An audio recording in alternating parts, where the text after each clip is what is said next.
Hey guys, what's going on? FYMyPawn here, and welcome back to Pathfinder Wrath of the Righteous. Since we last left off, if I do recall correctly, we had just defeated Iz, and ultimately saved the Queen. And now, our goal is to try to save the Herald if we can reach him. If not, we're just going to do a whole bunch of side quests here and there, secure ourselves a powerful set of tools and whatnot, and hopefully, by the end of today's stream, we will have saved the Herald among doing a few side quests. But without further ado, let's just get into things and see what happens. I have got some serious plans coming up after the New Year's. I'm thinking of quite a few things, actually. There's a game that I've started playing that I think would be pretty good for you guys to enjoy. We're going to go back into a few other things, but I'll elaborate on those as time goes on. But as you can imagine, there's a lot of stuff that I want to get done, but so little time. So little time. It does appear that we've got nothing here. That's to be expected, though. Alright, we are going to start by trying to make our way over to the Bladesmith shop, but if I can't, then I'll just reload. Because we do need to try. Yeah, no. So we're going to quickly load here. But yeah, no, it doesn't seem like we'll be able to reach that just the normal way. We'd have to actually go through the upper portion of the map and the lower portion accordingly. For us, we need to break through that demon army down south here as well. That's another thing. Yeah, we need to bust through here. My hope is that Offensive A is going to have enough force to actually make that happen. But it's hard to say. Just on the whimsy of it all, I should say. As for what we do next, I guess ideally we want to teleport.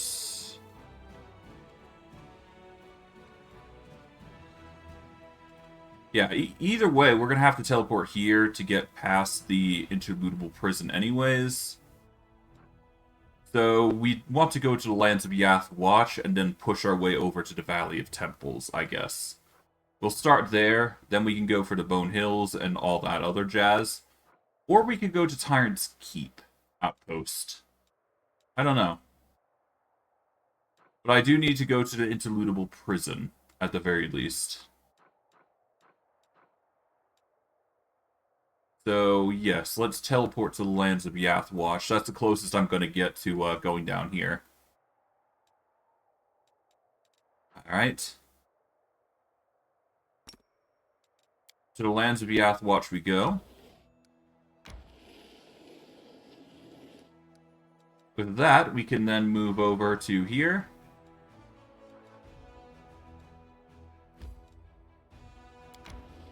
We want Offensive A to go here. Oh, we got some edicts going on. We got some Yama-Azatas. We got decrees. We've got the development of the art of war. We'll issue that decree real quick. How's our statistics looking like? They're slowly scaling as time goes on.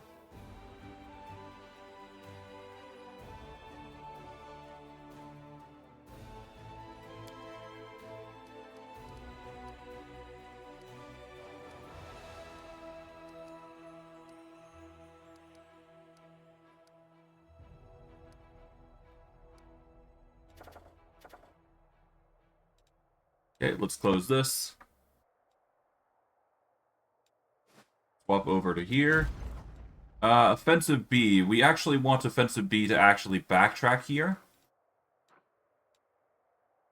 Because we want Offensive B to actually handle this demon army here. This will open up the way for the...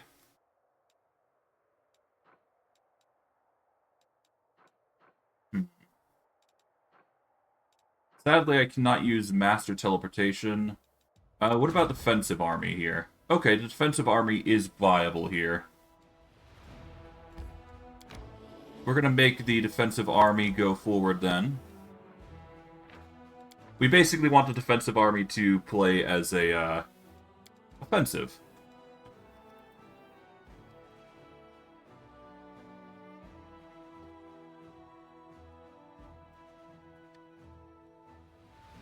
There we go.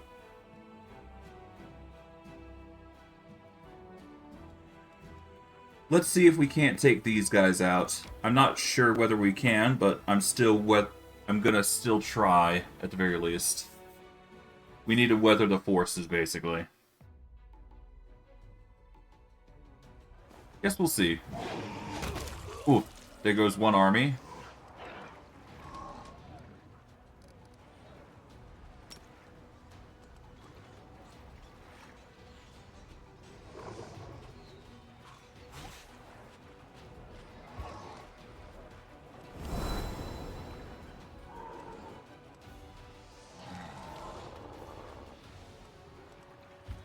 Okay.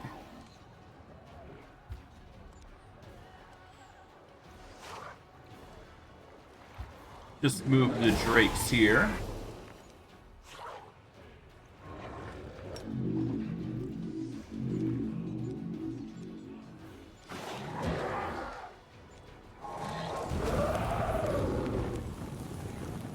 I mean,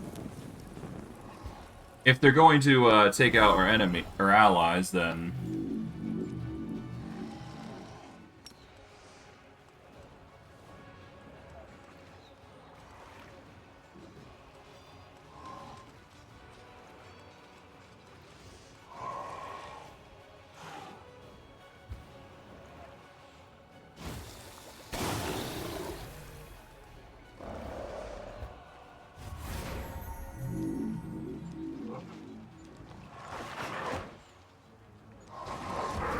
okay.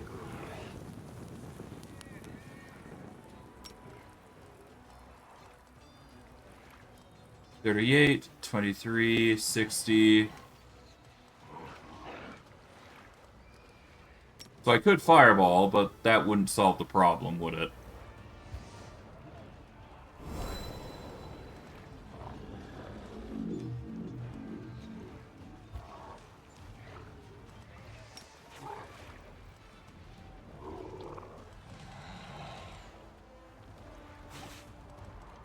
This would target all of these four, so we're gonna breath it here.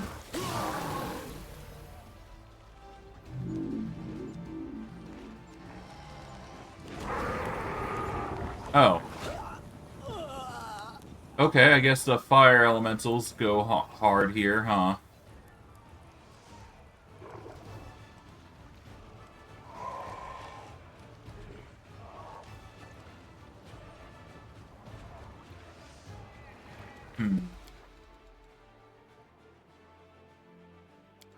So yeah, my armies aren't strong enough to handle that just yet.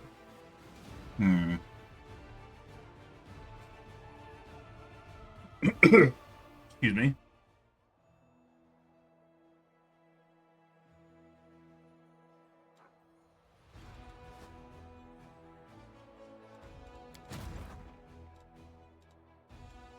Yeah, I might need this offensive army to actually go over and handle that.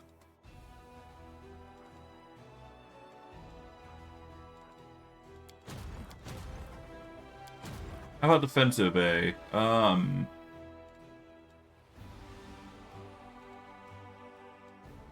Let's have defensive A go here. It's not enough, but let's see.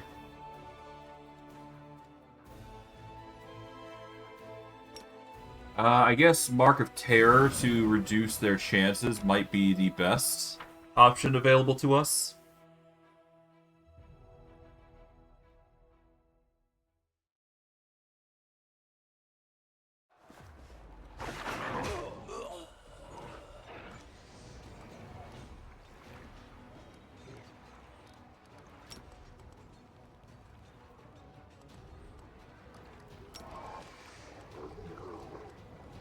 I'll just nuke all these three.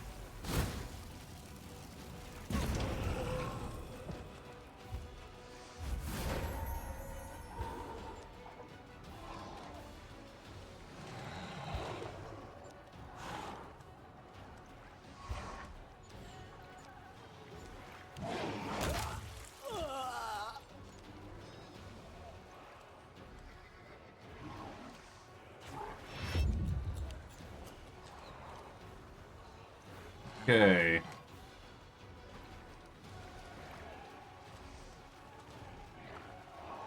We'll move you here. Deal with some of these guys. There we go.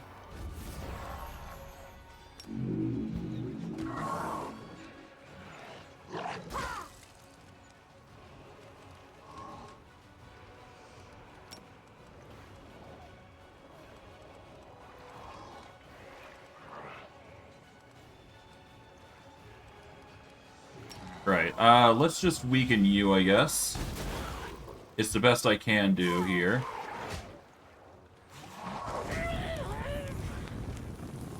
Okay. Summon some drakes here.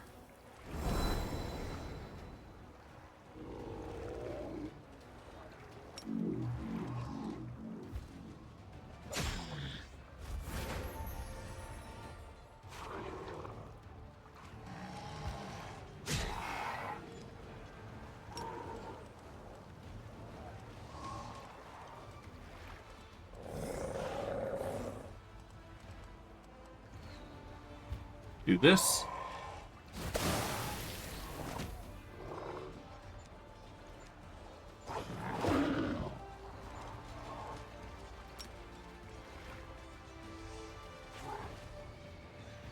We'll summon up yet another force here. There we go.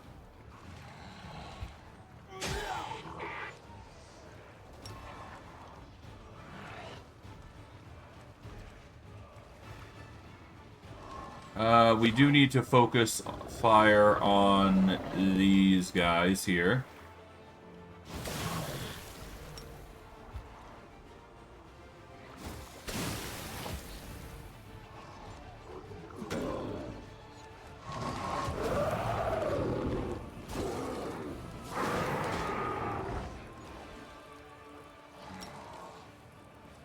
Yeah, no, there's no way we're winning.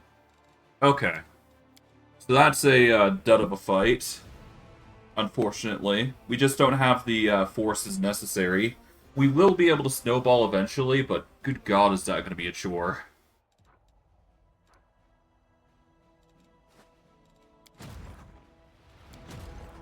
But defensive A, we will start moving them over to this demon army here. Not sure whether it's the smartest idea, but we haven't got much of a choice. Defensive B, well, I'm sure we'll be fine with defensive B here. I guess what we'll do is we'll send defensive B clearing out enemies, because I know for a fact they'll be able to handle it. So it's just a matter of time.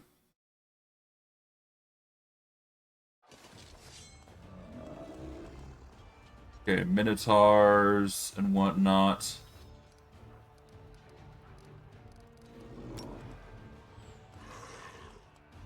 Alright, this is ample time to throw a fireball. Alright, let's guarantee the kill on these axe throwers.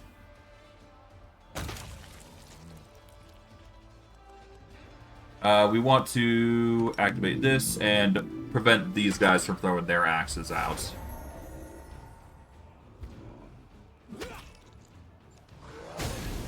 Even if it does mean we hurt a little bit.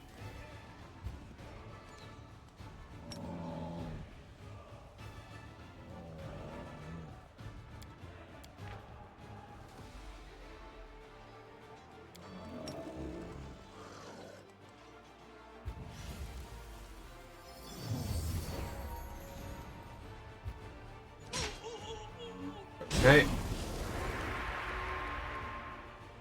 Well, I mean, if they make it so easy. We lose out a little bit, but we gain a lot for it.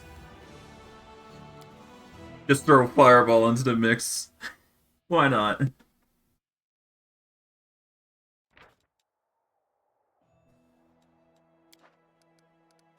Yeah, no, these headhunters are extremely powerful. That's the only reason we're succeeding so much. Alright, I guess we'll start with the skeletons, won't we? Save here.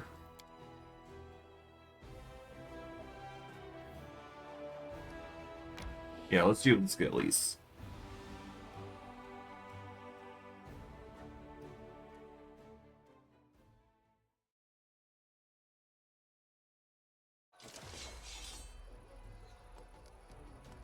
Okay.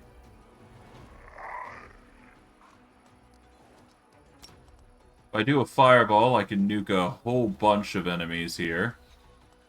I mean, there's no reason to not, so just nuke a whole bunch here. We'll start with dealing with liches, because casting magic is nuisance. Alright, that way we can then focus on the sharpshooters. Whittle down their numbers.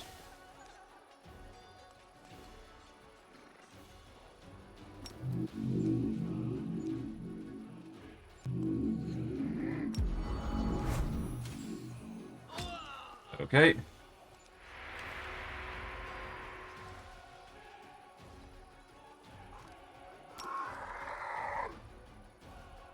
Start summoning drakes.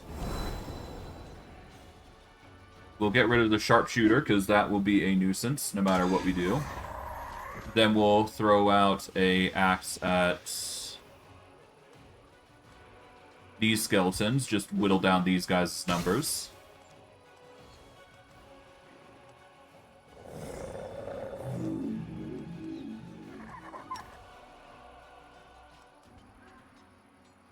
Alright, acid across these three.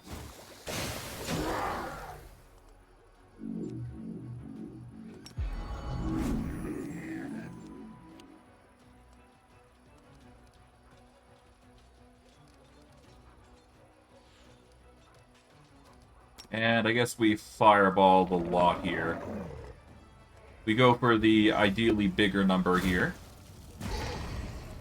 Alright, then we whittle down these skeletal champions.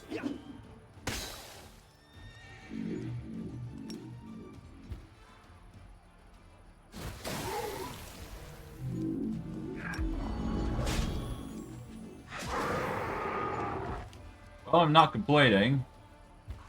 Do this.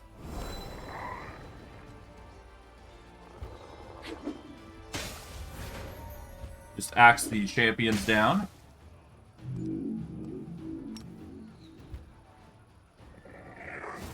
Pow.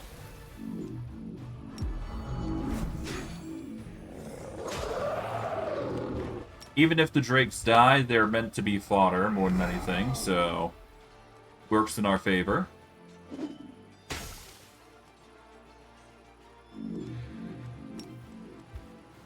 Didn't mean to do that, but whatever.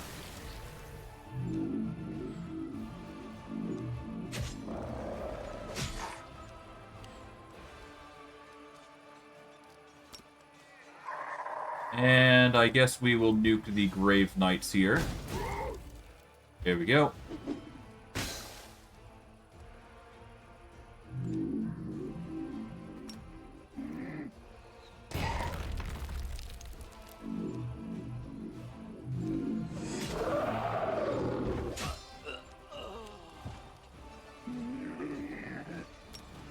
Okay, we will whittle these guys down. Get rid of these.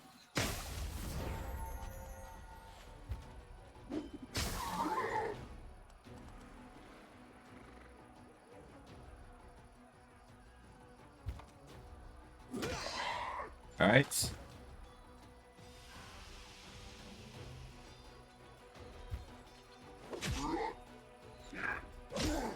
Now it's just these guys, which honestly should be that bad.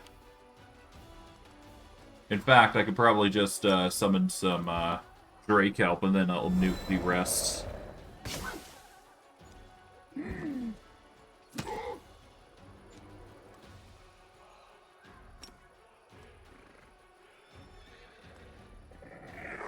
Yeah, I'll just do this.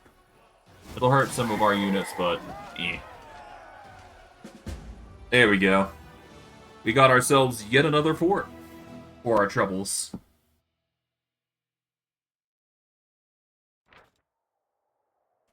Long ago, a necromancer settled in this remote corner of the world and made a deal with demons, promising to serve them in exchange for protection. Undead guards kept watch on the towers of his terrifying castle and outside his walls. A tiny settlement emerged, inhabited by intimidated slaves. Now their imprisonment is over. And for it, we've got yet another fort to benefit from.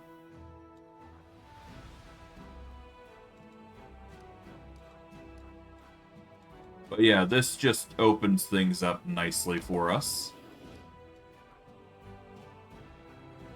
Let's go deal with this offense here. There we go.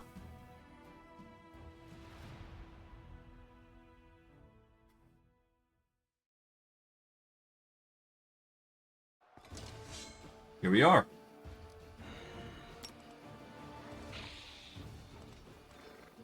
Whites aren't that scary, but the Ravener dragons are probably something we want to nuke first. At least bring them down to 1.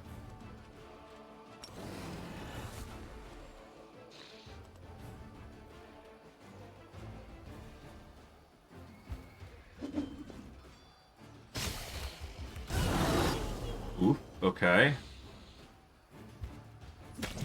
There goes the dragons.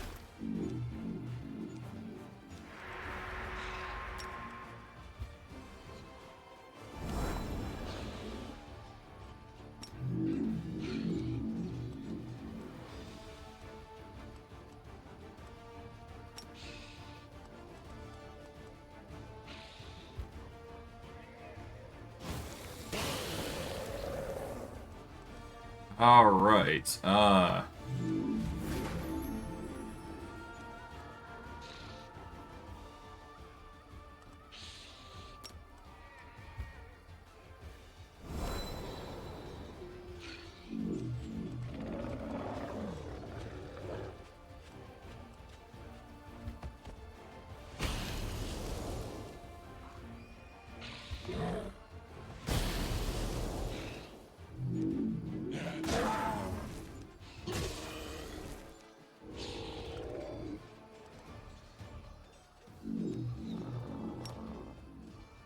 Alright, I should probably summon yet another dragon here.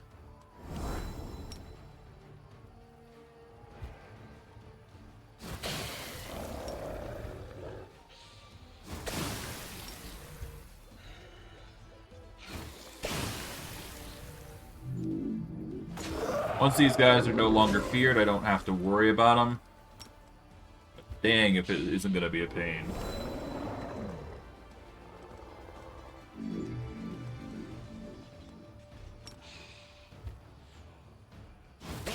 Okay.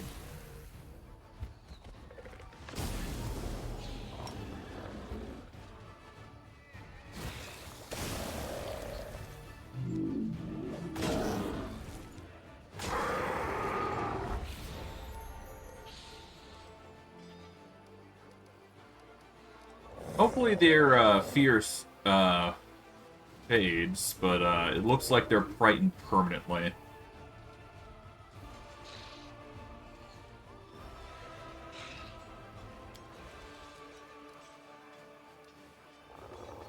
Well, whatever.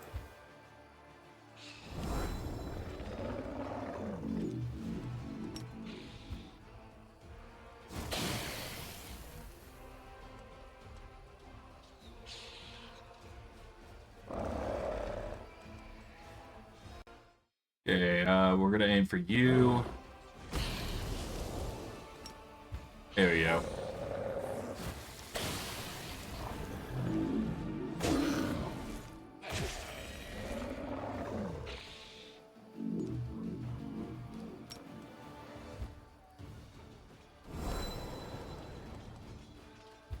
Just set you guys up here.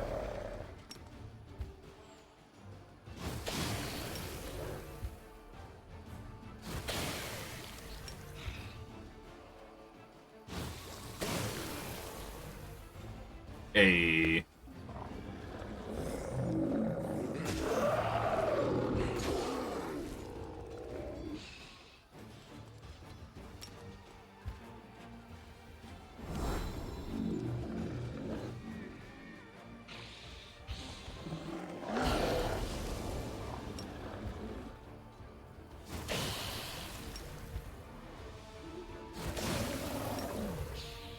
nice.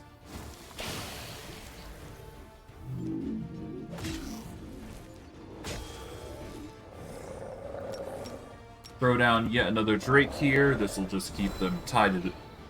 Well, it'll keep them tided for a while. And that's 5 Drakes, which is the core max that we can get. But having the breath weapons just spammed out is certainly nice.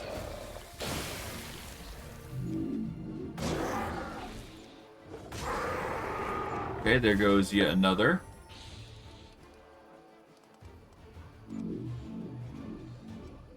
Okay, we're gonna move one over here. Summon another Drake here. There we go.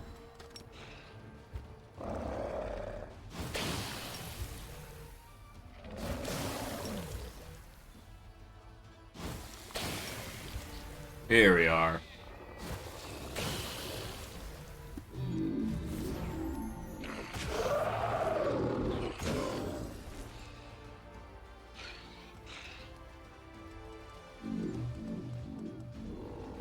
Move our Drake here.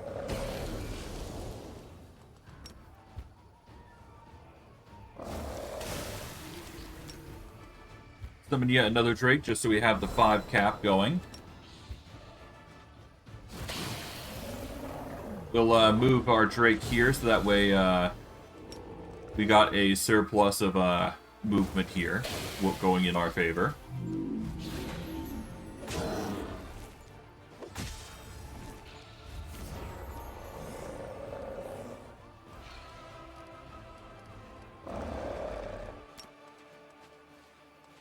Whittle down these guys, reduce their numbers significantly.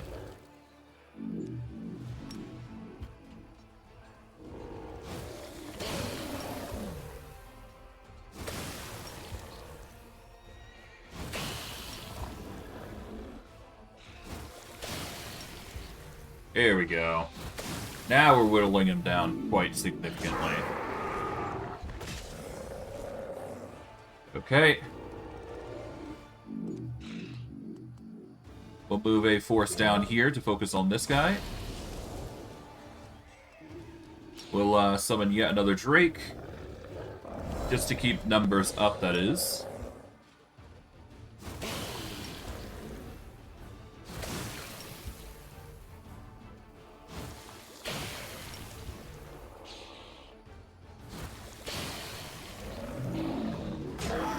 Okay.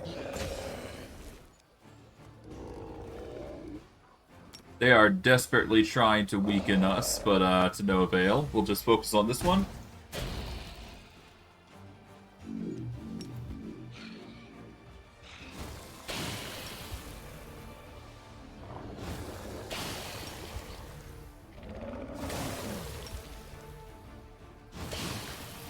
We'll just do A2 as well. There we go.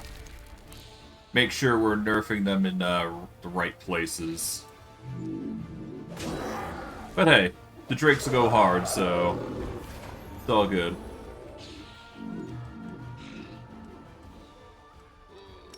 Okay, it's pointless for you to move. But it's fine if you move. We'll move here. Alright, yeah, another Drake added to the pile.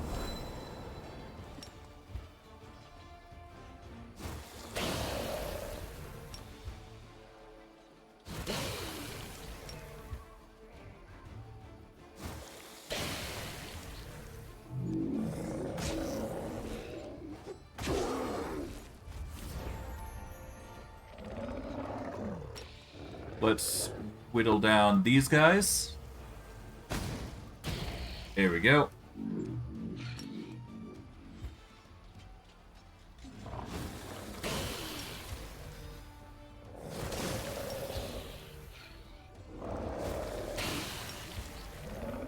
Yeah, we're doing well. 6 kills every turn, that's not bad.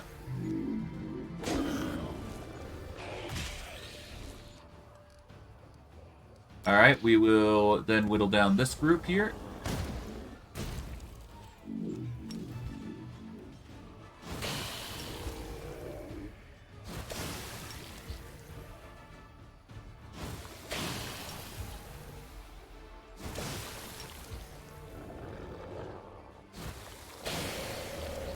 There we go. We'll have to summon yet another group here.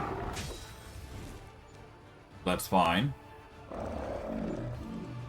Okay, we're gonna move our group here. We'll summon yet another Drake to fill the mass. There we go.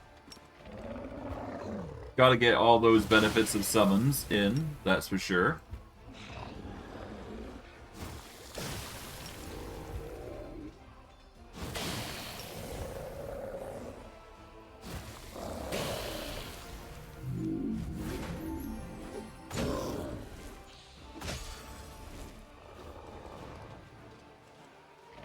Yeah, at this point, we should be fine.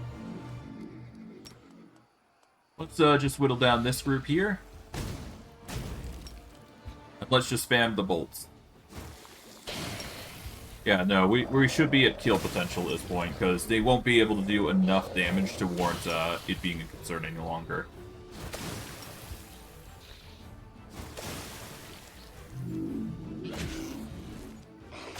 Now, it was made a little harder because this guy was feared, but honestly, could be way worse.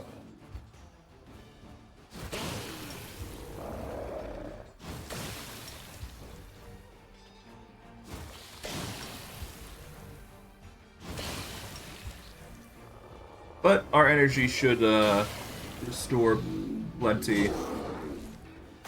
Yeah. They won't be able to do much. We should be able to get the kills here now. Kind of took a tedious amount of time for this one, though, but, yeah, what can you do, huh?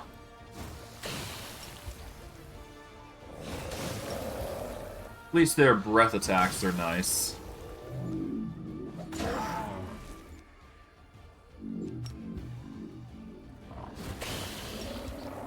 And that should be GG. Or this is now.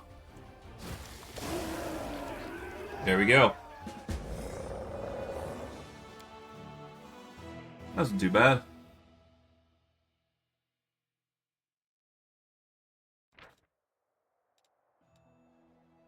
Having exterminated the Ravener dragons and their undead slaves, the Crusaders discover a huge cave full of treasures. The greed of those dragons was so insatiable that they couldn't abandon their trove even after death. Let's manage the Necromancer's Grove, by the way.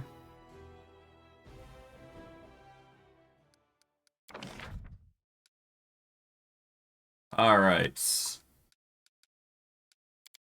We do the inn, supply center.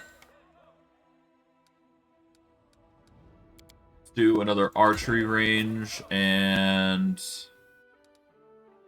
because we're so far out with this one, we're going to actually put in a citadel? Nah. Let's put in a hospital per usual. There we go. That'll do.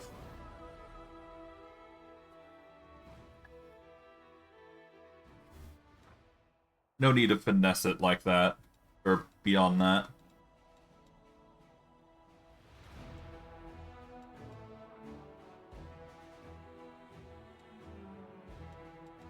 Let's see. What else can we do here? Offensive B is still going strong. I guess the next course of action would be to send offensive B over to this land here. Because we can't go any farther than the Necromancer's Grave, at the very least. Pirate's Keep is probably a good spot to upgrade when we do get a chance. But yeah, I'm gonna start making Offensive B head out towards this fortification, I guess. So yeah, we're gonna start making our way through here. Save, because we're making quite good headway with our armies, at least, so that's good. Yeah.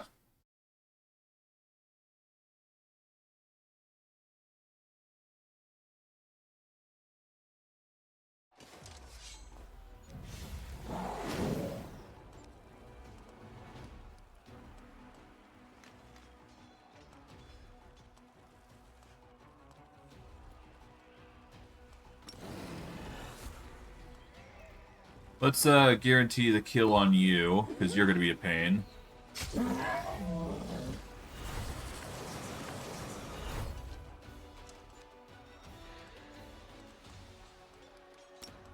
Let's guarantee the kill on the Litu.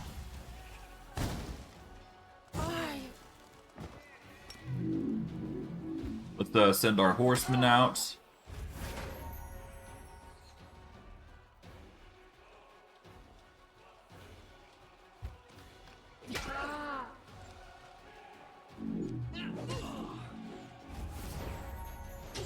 Ooh. Alright, rip our boys, but do with the Obliterate, and there we go, we get the win. Without any significant losses, which is good.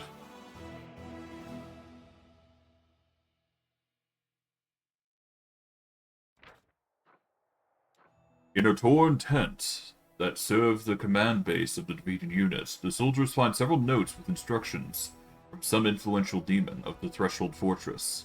After studying them carefully, the authors drew a number of important conclusions on demon tactics. Whether these conclusions are correct or not, that remains to be seen in battles to come. Regardless, we do get another bonus. We can cast spells with the Divine Descriptor as if we had a +5 bonus to power per level of the feat.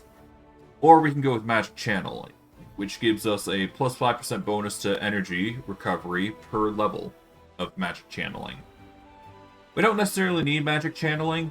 We're actually going to go with Divine Magic because this will increase the power of Cure Wounds in the instance that we do need Divine Magic, so probably ideal for us. Alright, that's Offensive B sorted. The Yama Azatas will make their way over to Gloomy Gorge here. Defensive B is not going to be able to do a thing with their forces, so that does mean I'm not sure whether we'll be able to bypass this or not, so I'm going to have to pray this works. If not, we're just going to have to make a return trip somewhere else. I'm thinking we'll have to go to, we'll see if we can't get to the Bladesmith Workshop this way, basically. We failed to sneak past enemies, but that's fine. We are a big honkin' dragon, so I wouldn't be too surprised. Hello, hello.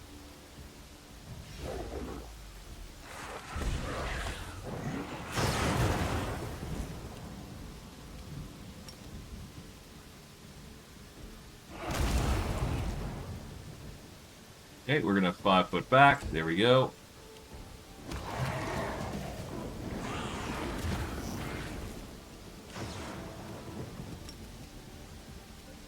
We'll charge the Drekni here.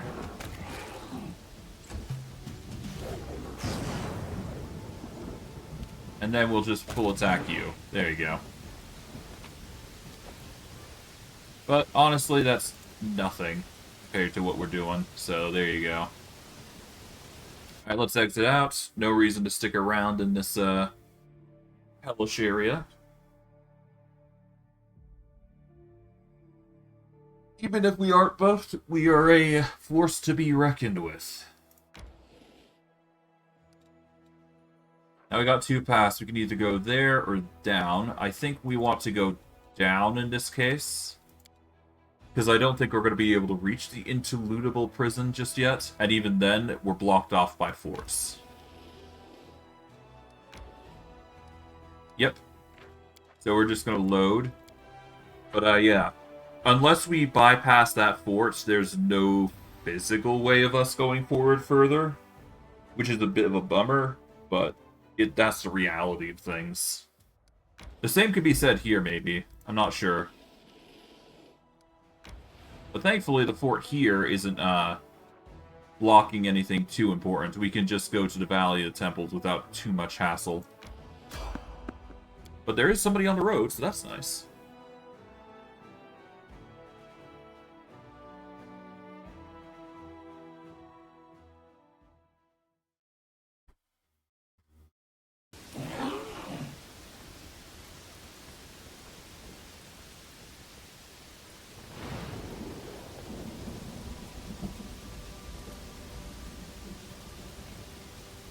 Ah, it's one of these areas, I believe. Ah, lightning.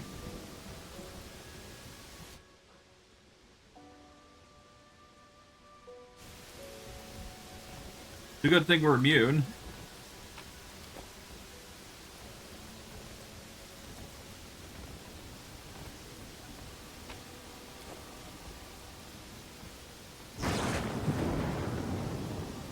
Ah, the Ancient Ghost. We'll save here. This is basically to pinpoint the whole puzzle quest, I believe. The ghost gives you a slight nod, greeting you as if you were an old acquaintance. You do not deviate from your goal. Will you answer from my question? Alright, sure. My third question is about great keepers of knowledge and givers of power. I will show you their symbols, and you must tell me their names. A brass tablet appears in the ghost's hands. It is engraved with 2 symbols. The first is a cogwheel that looks like an eye, and the second resembles a 7-pointed star. A web of intersecting lines spread out from around these symbols. They twist and collide with one another, as if the 2 symbols are fighting to conquer the entire tablet. You know that these are the symbols of 2 ancient gods of magic, Amazon and Lycia. They were worshipped in the Aslant Empire before the Earthfall. The 2 gods were rivals. Amazon taught that some knowledge should remain hidden, while Lycia's doctrine proclaimed that all knowledge should be shared freely. Both deities have long since been forgotten. It is likely that they perished during the Earthfall. These are the symbols of Lystila and Amazon. These great givers of power have been dead since Earthfall. Just like me. Ghost bursts out suddenly, but the emotion drains from his face, his voice, and his tone becomes dull and monotonous once more. All it takes is a little knowledge to begin your journey by answering, yeah, basically. We get a greater maximized metamagic rod. A strange melodious sound fills the air. The ghost seems tired as he buries his masked face in his hands. More question, adventure. Only one before I disappear.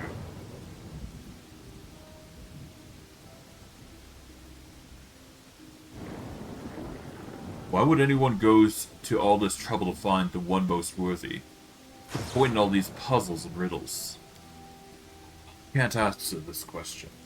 I am forced to be part of this, but I do not know the purpose of my enslavement. The power that binds me also wants adventurers to solve riddles.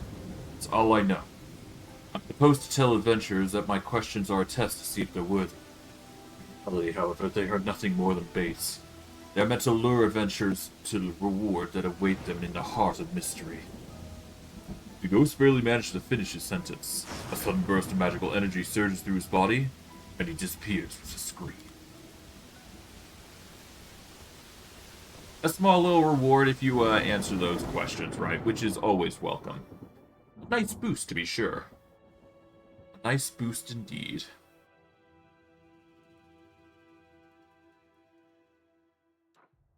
Alright. Now, before we go any farther, we do want to have Lann here. So, we're going to add him to the party temporarily, mind you. So, go into here.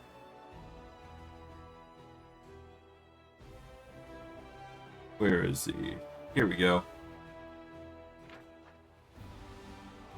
Lann is going to be with us for the Temple of, or Valley of Temples, specifically.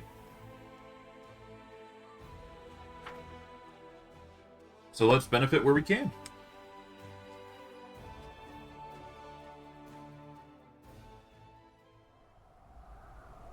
Alright, before we go any farther, let's buff up.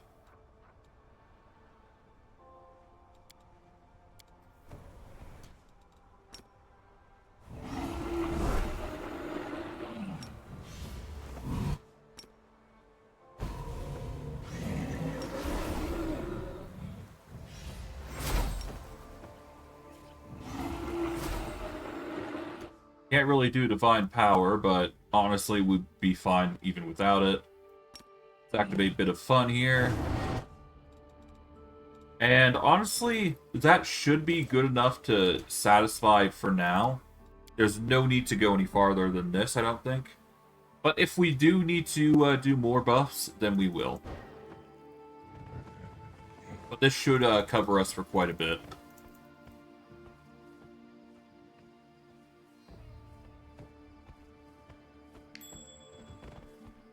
Hello.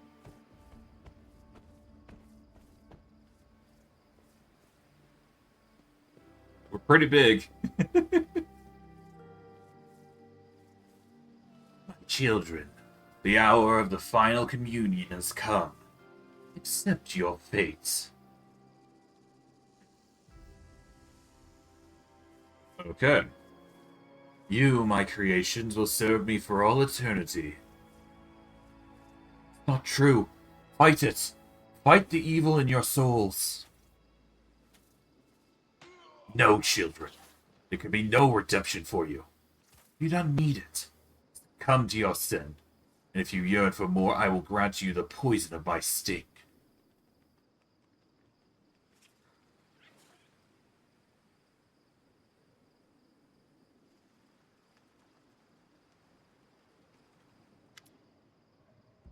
Wait.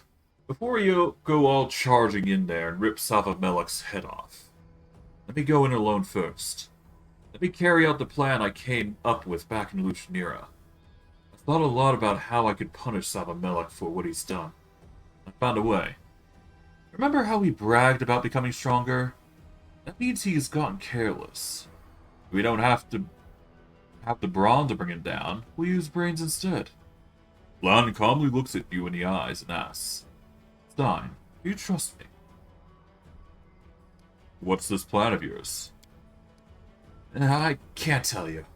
The plan sounds decent in my head, but whenever I've thought about sharing it with you, I know that, at best, you'll tell me no.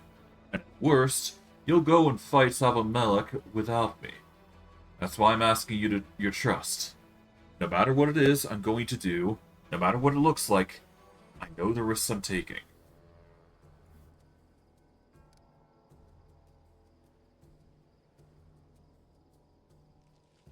You're willing to risk your life and go it alone just for the sake of your personal vendetta? Or is it glory you're after? Not a personal vendetta. It's got nothing to do with my ego. I know my days are numbered. Might have 10 years or so, but after that, even Iomade couldn't say. Don't have the time to be going on hikes and sharing campfire tales. I've got to do something truly important before I die. You understand? To make my life mean something. I used to think that's what was truly important, was defeating the Wardstone, protecting the Queen, that kind of thing. But now I understand that for me, personally, saving a tiny mongrel tribe that nobody's heard of. There'll be no songs sung or books written about it, but the tribe will remember. So will you. The people's most important... The people most important to me won't forget about me. I can't ask for more than that. I don't know where this is going to lead, but... Sure, I'll trust you. Do what you need to do. Lann trusts a smile. Thank you. It means a lot. Whatever happens to me, I won't let you down. Promise. Okay, so we will go it alone temporarily. But he's going to be on the sidelines, if you will. Alright, we jump over here.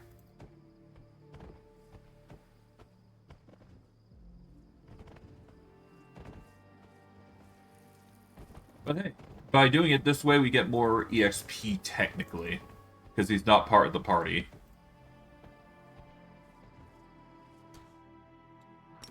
We'll just do a casual breath weapon here. There we go, just clear out the majority.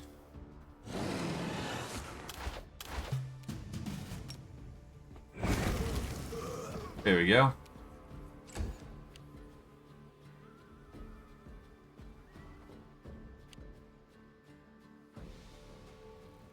Only you? Seriously?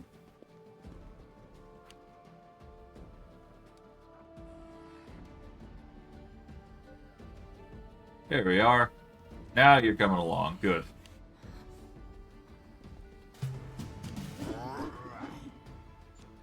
Oh, I see. You're invisible.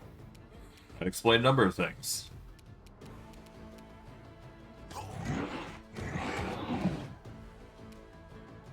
Alright, well, I'm not complaining. We get our AC still. Their attempts to bull rush are noble, but unsuccessful. That's a lot of enemies.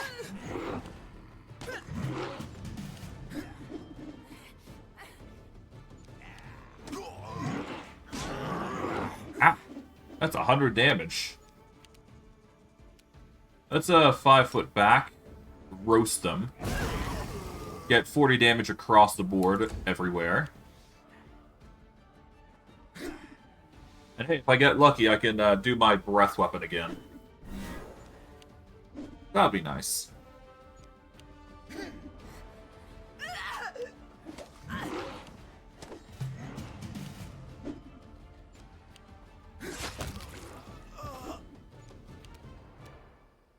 Okay. Back up a bit.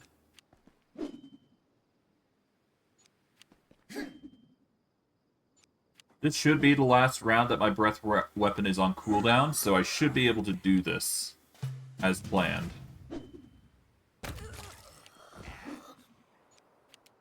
Here we go. Hey.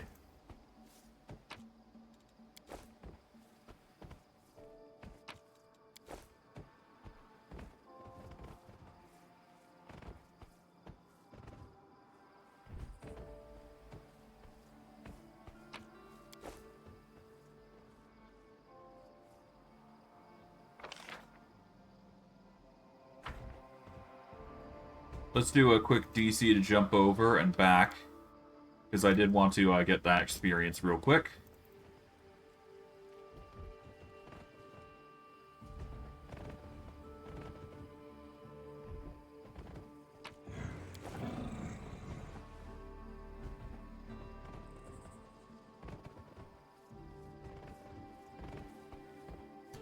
Okay, let's save here.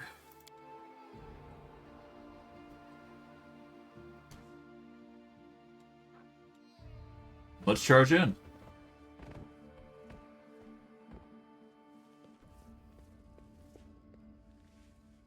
And once again, the time for your communion has come.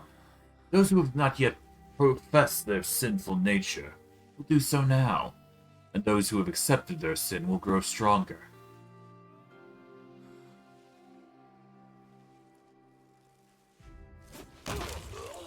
Feast, my children. Feast.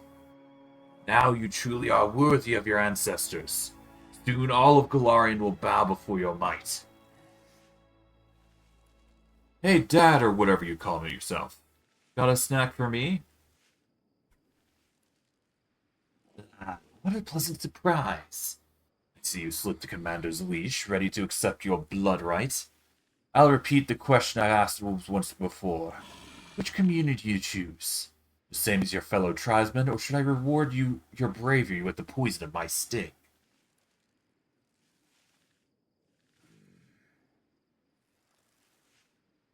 Oh, okay.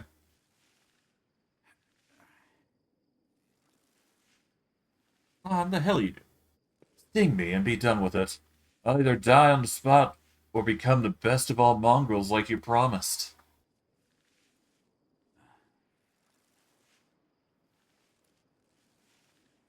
I like your daring spirit, Lann. I could use a general like you in my army. Accept my poison. Let's see if you survive its sting. It's harder than I thought. You still got some life in you, don't you? Arise, my son.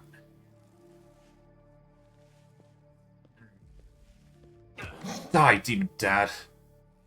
Riddance. Grateful worm, you thought you could defeat me? Never.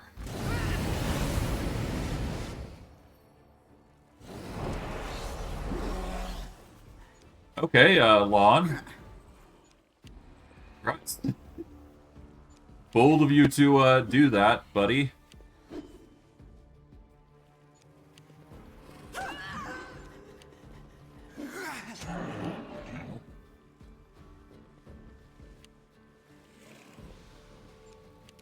Well, 5 foot back, so we got some room. And then just breath weapon everybody. There we go, that deals with the majority of enemies. And nukes about half their HP, specifically.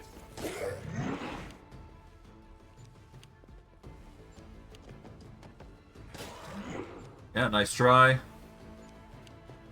And I guess I could do fire breath weapon while I'm at it, couldn't I? That's assuming I want to. There's no reason, considering we have 6 attacks to go through. I guess I could turn off combat expertise, because that's just making me suffer a negative. Although the 99 to AC is ridiculously good. That's not going to help us against a one that's going to hit like 70s, though.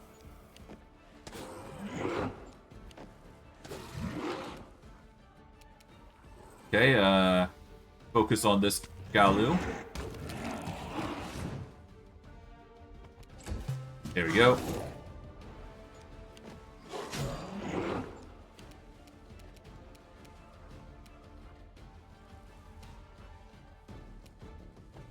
First focus on this Galu, then we'll focus on the Saba Melek.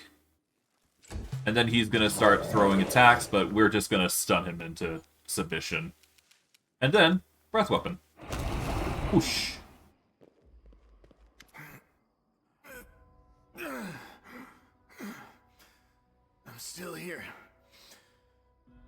I'm still here, Commander. Whoa. So this is what dying feels like. And I thought I'd barely feel a thing. With a monumental effort, Lann attempts to sit up, but instead falls back down, panting. He raises a hand to wipe the trickles of black from his face. Then his arm falls limply by his side. If Saul doesn't live to see you return, take care of my tribe. Please. He would never ask you himself. Maybe it's a good thing I didn't become the chief. If you're gonna go and sacrifice yourself, you can't have others depending on you.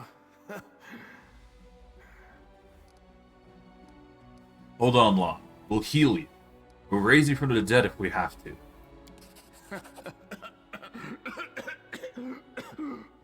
What for? To live another year or two and then die of decrepitude or disease? Live only to waste away? I've had enough of that kind of life, Commander. So, thanks, but no thanks. Lann chuckles and immediately falls into a coughing fit. Oh, damn it. Now I can't feel my legs. I used to worry about being a running joke. Now I'm gonna die a lame cliche. Shouldn't have let you go on your own. No, you did everything right. The mongrels are saved. And that's what matters. And maybe, if not us, maybe our children have earned forgiveness. Thank you. You believed that I could do it. Remember all that time ago, in the caves under Canabras? You trusted me and revealed the light of heaven to Saul.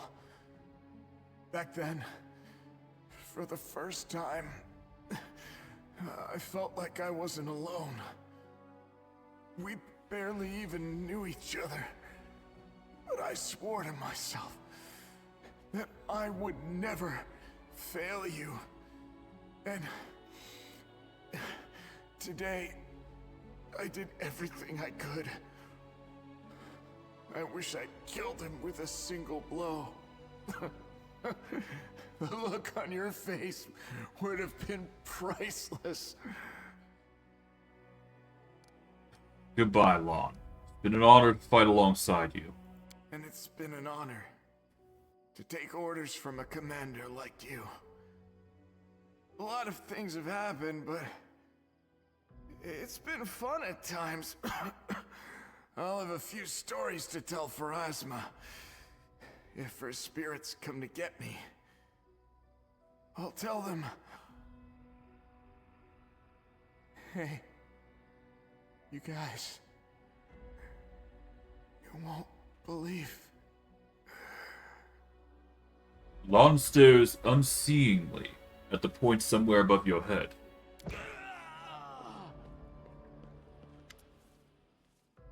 One of the mongrels approaches you and bows his head respectfully.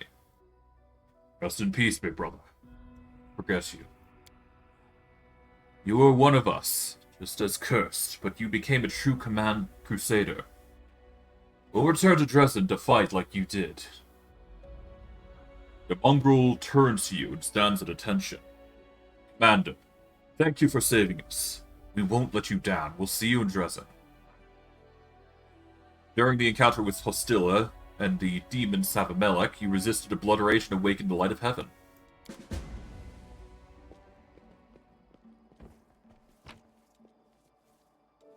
Now, that's one way to go about it. Or you can refuse Lann his heroic moments. Which is kind of a bummer, if you do.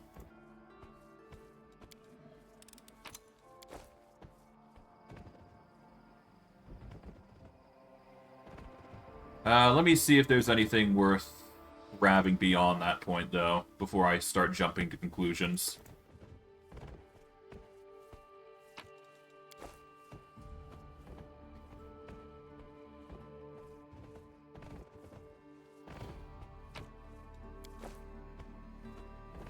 Wait.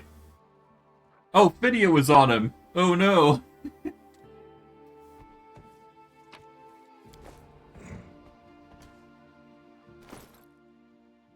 But, yeah. That's, the route, assuming you let him go on his own. Keep in mind. I'm gonna be honest with you. I don't want Lann to, Well... To be fair, it is an honorable...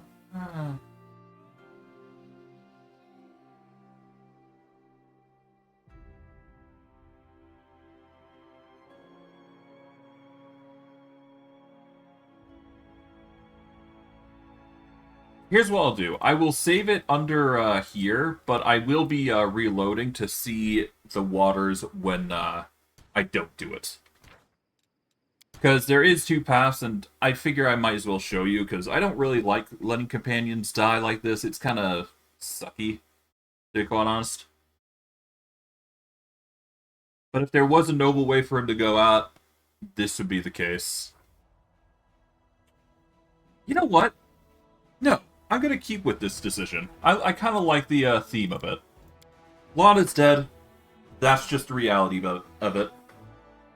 Yes, there could be more to it, but no. We're doing it this way.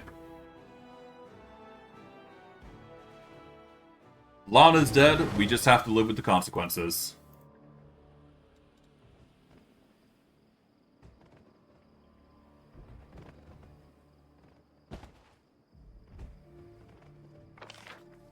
I don't think there was anything else worth noting, so yeah. It was nice knowing Lann, but that's just how it goes.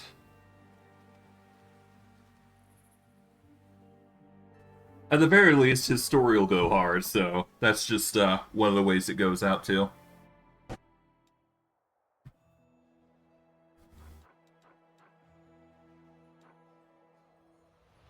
Okay.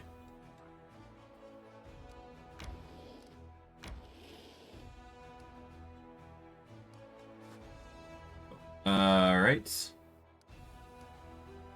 We're gonna go down this path.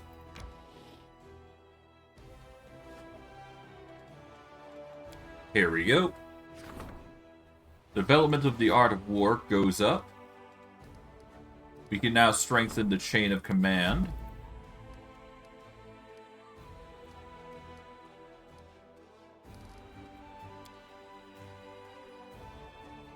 And from there,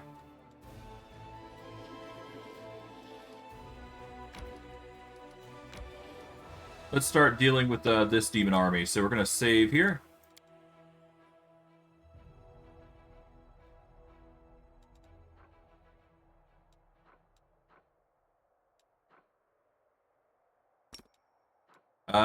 We are going to throw down a Mark of Terror just to continue in. We're also going to amplify the resistance of offensive A. That's the most I can do for them, really.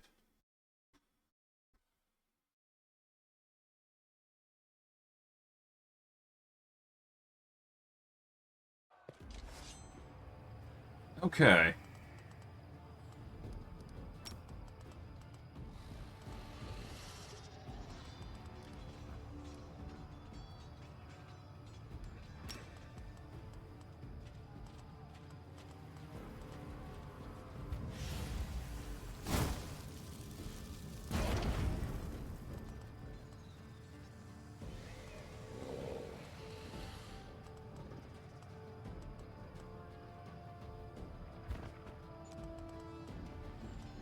Actually, I should probably load here.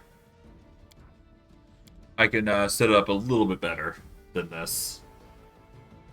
I think, anyways.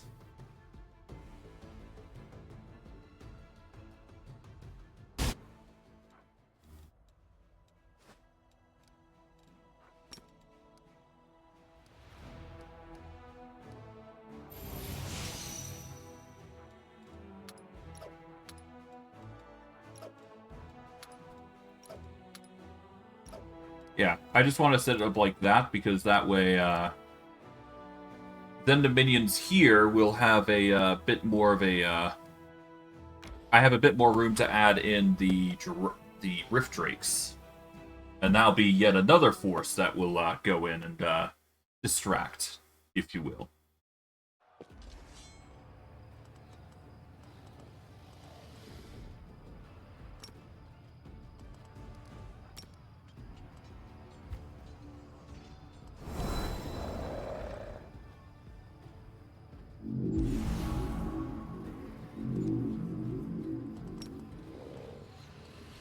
We are going to start by whittling down the demonic knights here.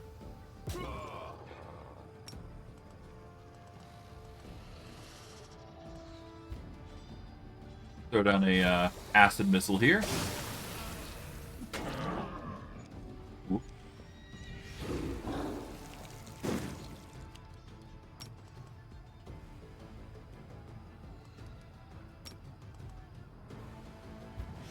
Fireball.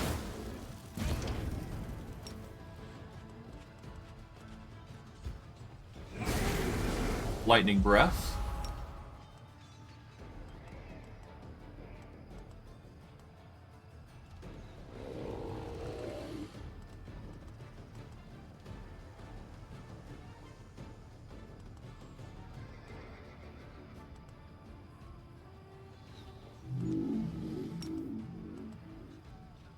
We shall whittle down the Clavikai.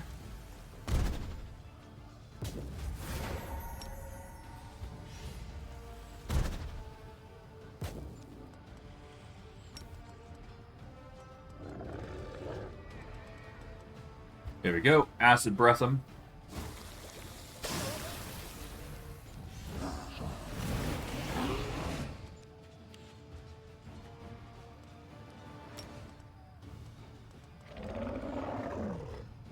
Alright. Firebolt. There we go.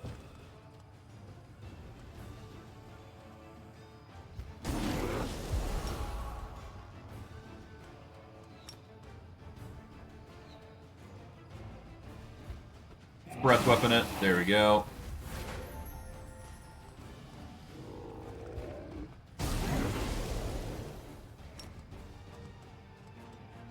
Guarantee a surplus of kills here.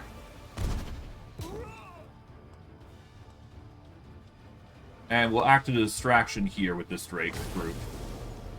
That'll have to do. Okay, there we go.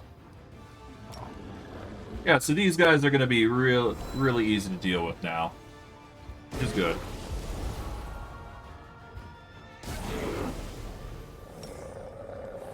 We will guarantee the kills here. And then we'll just spam bolts of acid over here. Hey.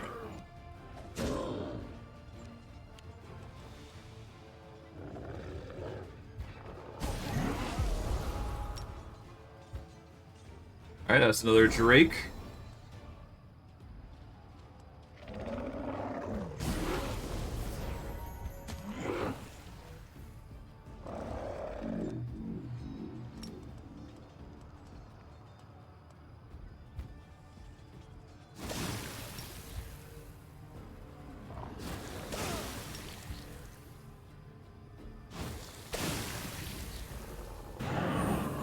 Ooh.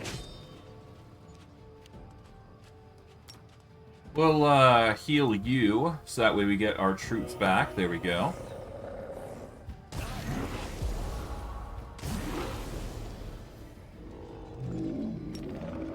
Guarantee the kill here.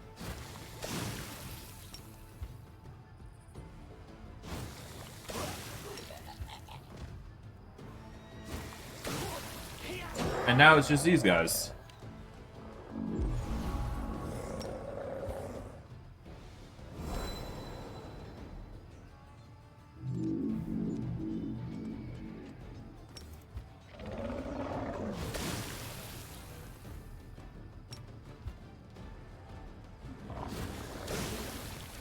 We're just going to move you here.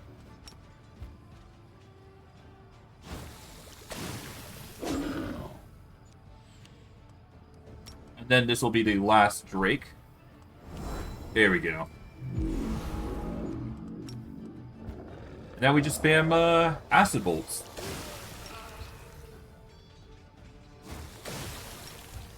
And that'll deal 23 or 3 to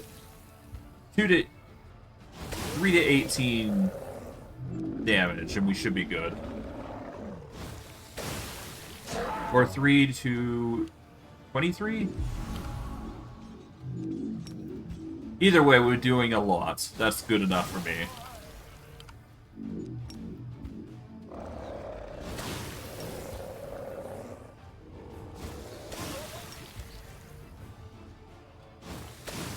Yeah, these guys won't stand a chance.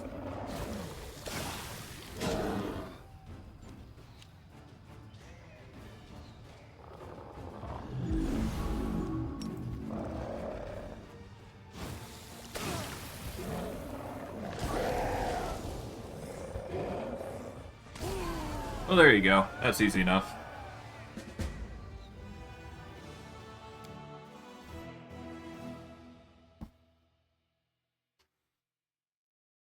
Okay. Yeesh. That does give us a access to the Blooming Meadow now.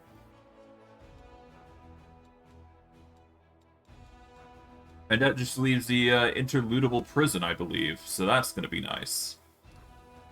We've also got a demon group here. We can't affect them with Fireball, so we will have to find another method to deal with them. But the energy income is pretty nice. Nobody we can recruit, so that is a bummer, but not too surprising. Let's save here.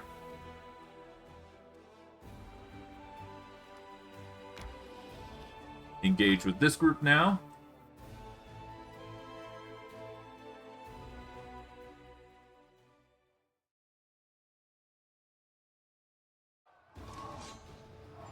Okay.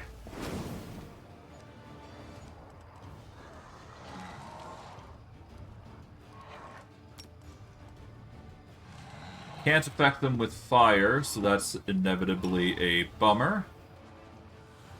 But we can summon some units to compensate.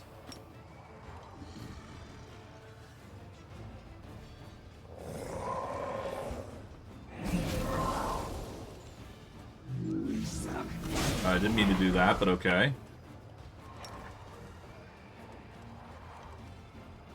Focus on the Baylor here.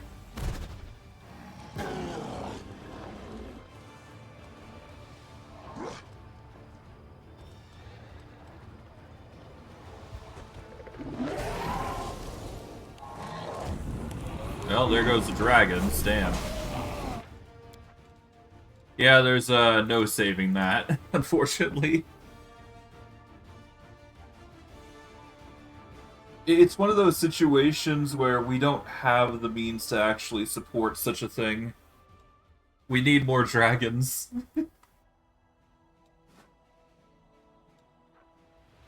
The woeful reality of it all, we just can't fight that. You can fight this, though. Yeah, we can fight that. Easy.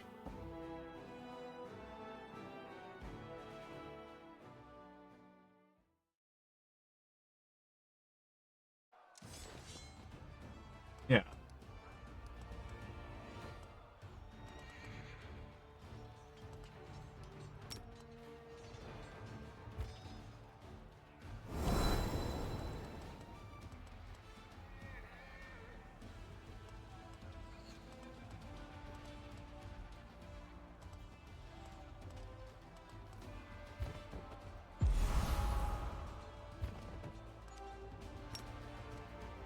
We're just gonna whittle down the bandits here specifically. There you go.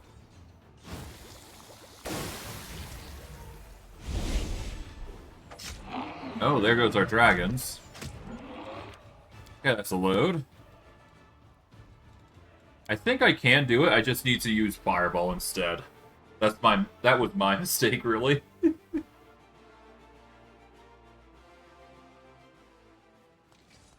Yeah. Well-placed Fireball just can't be beat.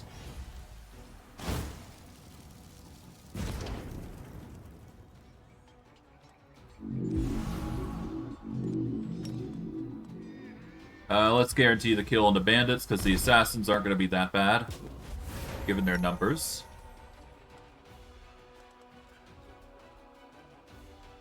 D6 and 23, D4 and 46. Yeah, let's deal with the assassins here. I can deal with 23. Okay. And then we just, yeah, we just ray it. It's fine. Boom. There we go. Get a whole bunch of experience for the troubles. We level up, I believe.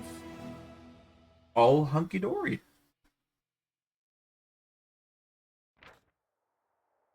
Alright, we get a Ring of Evasion for our troubles. A welcome addition. This demon army we're not going to be able to fight. This one we might, because it's only just, the forces are so minimalistic that we should be fine. Arcane Magic. The general casts spells with the Arcane Descriptor as if he had a +5 bonus to power per level for of this feat. Well, Arcane Magic is always welcome.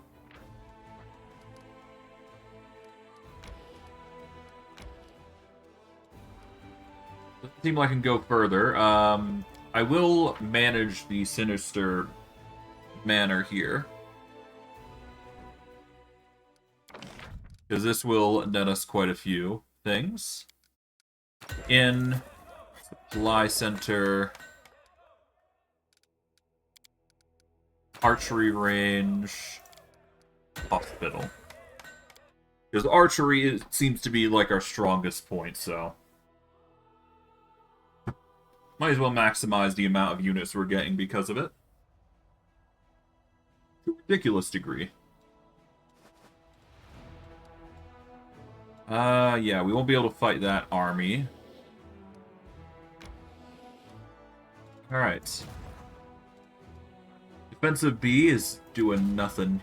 That's fine. Defensive A, we're going to make them quickly march across here.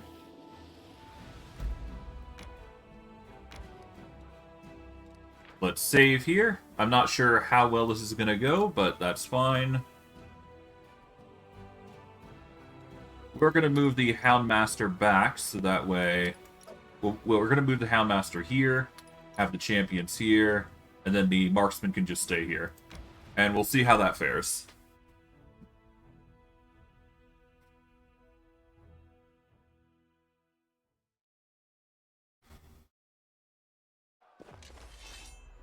At the very least, I am confident in the Wolves' summon abilities.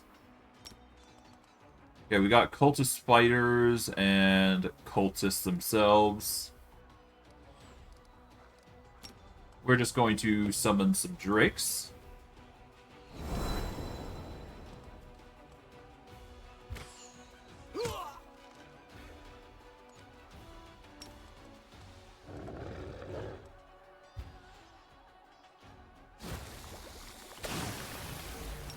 Summon some wolves to give us some defense here.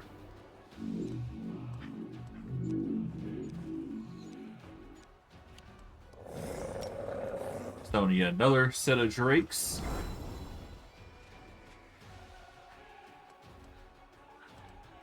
Prioritize the...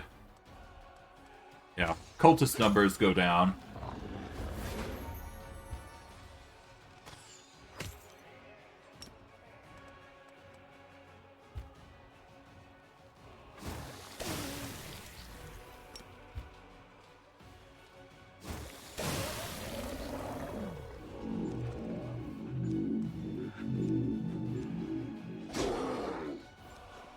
Okay, so numbers aren't that bad.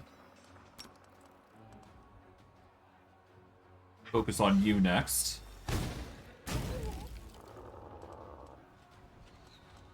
I guess we'll focus on the fighters then, because they aren't as bad. We'll have you move over here, so that way you can focus on those guys. Have you here. There we go. There we go. I can tolerate these losses here. Summon another Drake.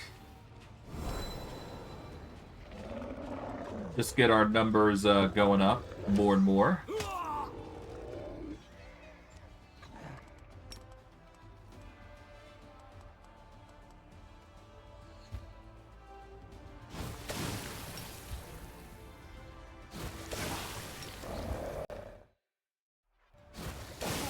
There we go. I am worried this guy is going to start doing AoEs, which I was right to be worried about. So I'll just summon yet another Drake here. And we will whittle down this unit.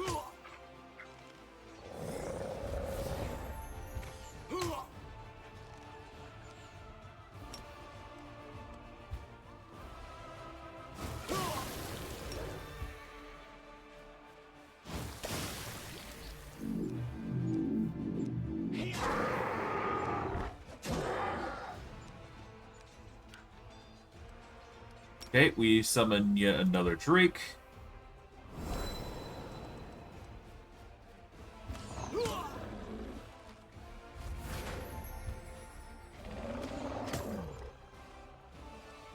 Alright, we move this guy over here. Move this guy over here.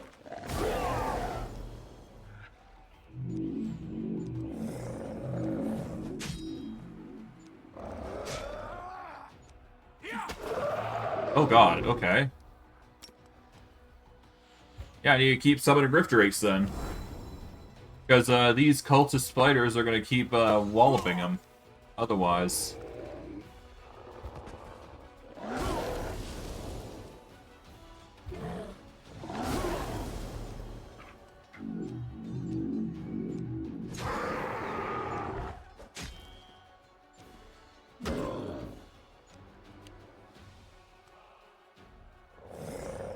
Okay, another Drake.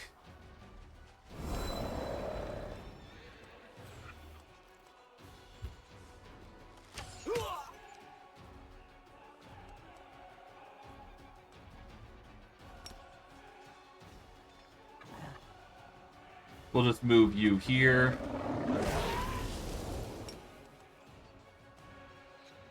You here. Even if this unit dies, that's what we want.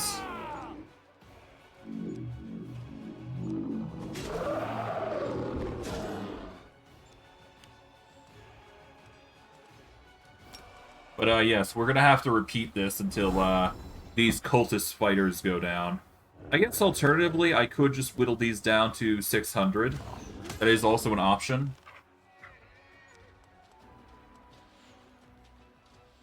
Yeah, let's do that.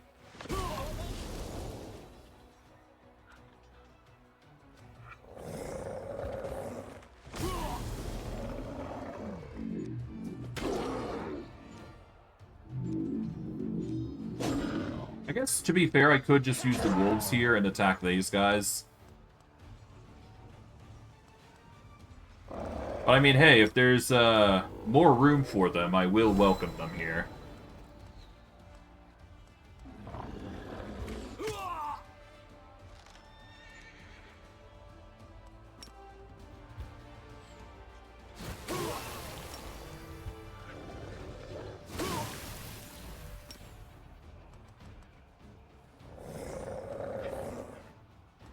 I'm gonna have you guys move over here. That way you don't provoke. We're gonna attack you. There you go.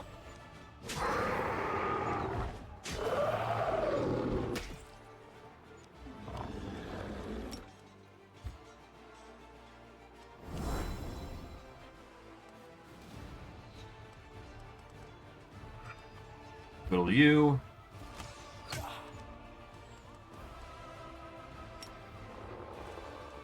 Alright, well, no reason to stand on ceremony, we'll just put you here.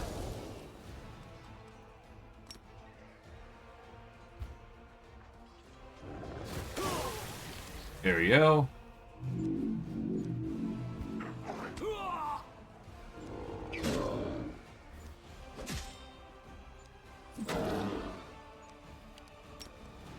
Alright, yet another Drake.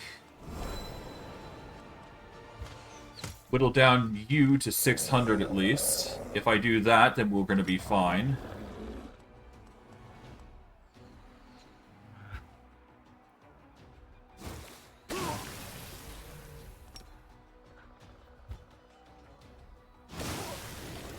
I will move you here.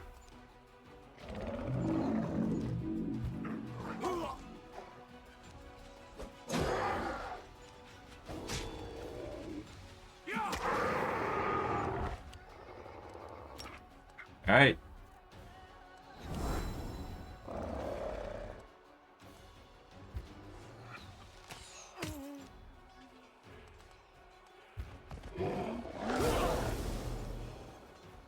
Honestly, I should move this guy, but whatever.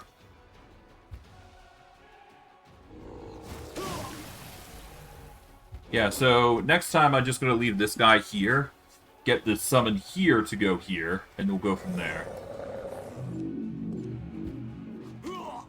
But this may be long-winded, but this is a peak method for dealing with this enemy, I do believe. And you know what? We could actually summon them here, to be fair. That's actually a better idea. Alright.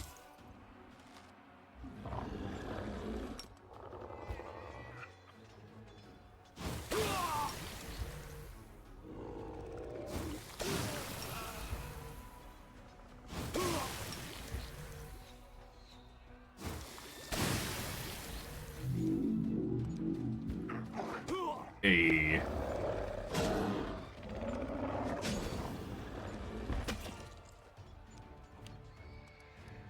Okay, we'll summon a new unit here.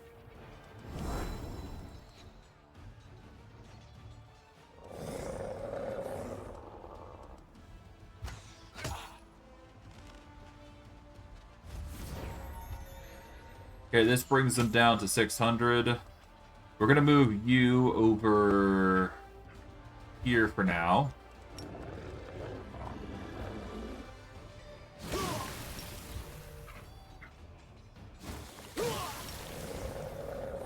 There we go.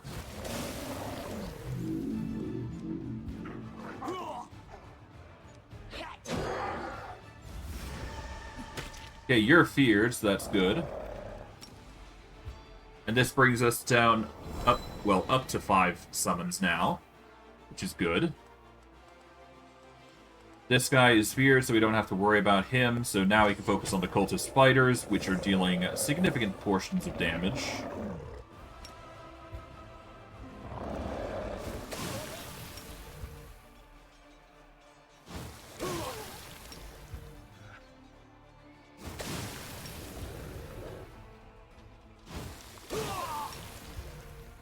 Here we are. Oh, I meant to actually attack with this guy, but whatever. Okay, there goes one of the traits. So, yeah, no, first the cultist fighter. Then we move a Drake into position. Summon a new one.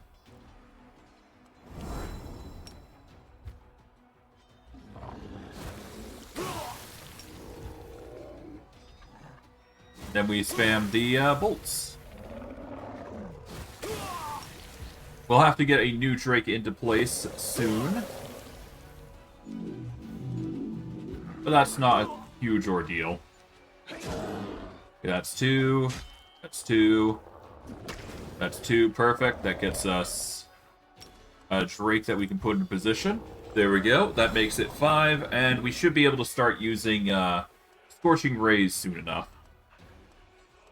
Let's bring you down to 400, so that way you're doing with dealing the minimal amount of damage. But first, of course, we want to obviously focus these guys, because we're going to get more bang for our buck with our AoE here by doing it this way.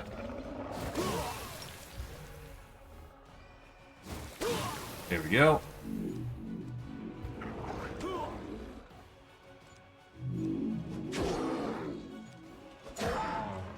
Ooh. Offhand of the 5, but whatever. They are alive, though, so that's the important thing. We will then start raying these guys. That's going to net us some damage. I think it's high time we start focusing on these guys now.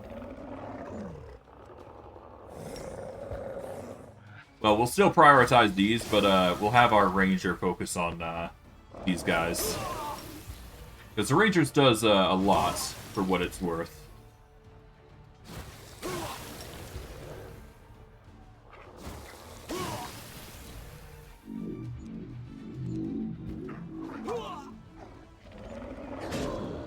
Okay. Okay, we're running low on units, but that's fine. We will still nuke these guys.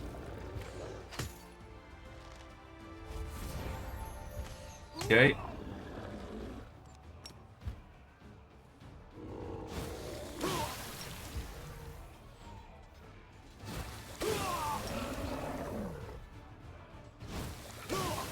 We are going to have to move 2 dragons into place in a moment, but that is a worry for soon.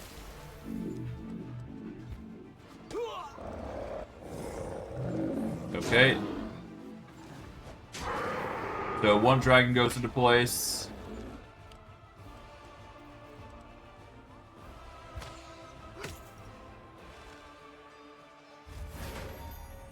Okay. We're gonna have not you move into place. Move you into place.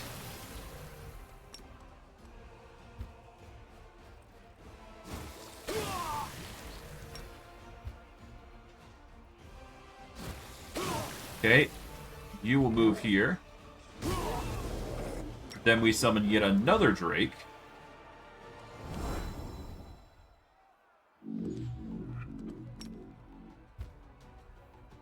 Which will take the place of this guy, or we'll summon another guy. Either way.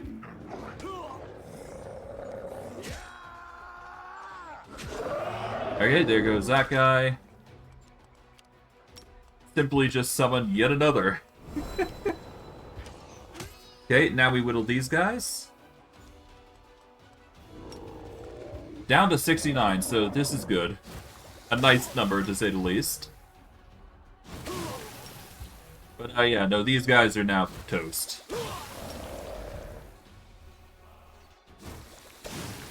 It just had to be a long-winded battle, which is unfortunate, but that's just how the cookie crumbles when it comes to these sorts of tactics. You have to play cheesy sometimes. And given the difficulty we're on, yeah, it's necessary. We'll just guarantee the nuke here, or try to. Okay, well, we'll guarantee it with the Ranger. Now it's just these two.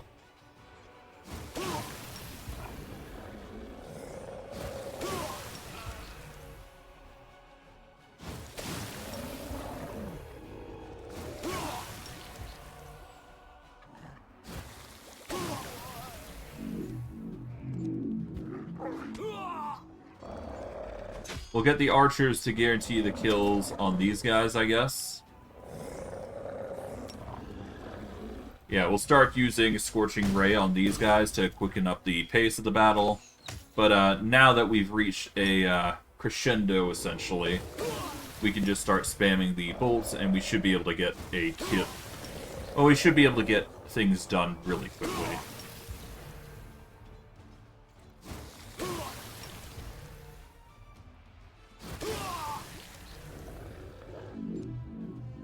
We can whittle down these guys with the wolves, and we'll go from there.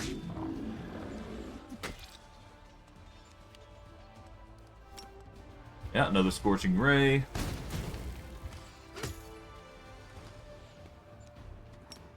And yeah, these guys are toast now.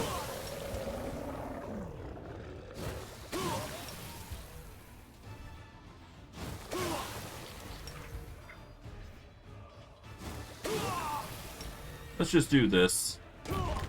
There you go.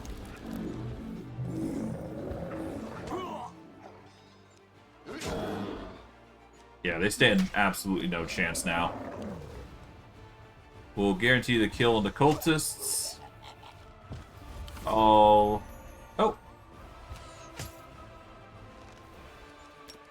Scorching Ray just to be sure. I mean, at that point, boom.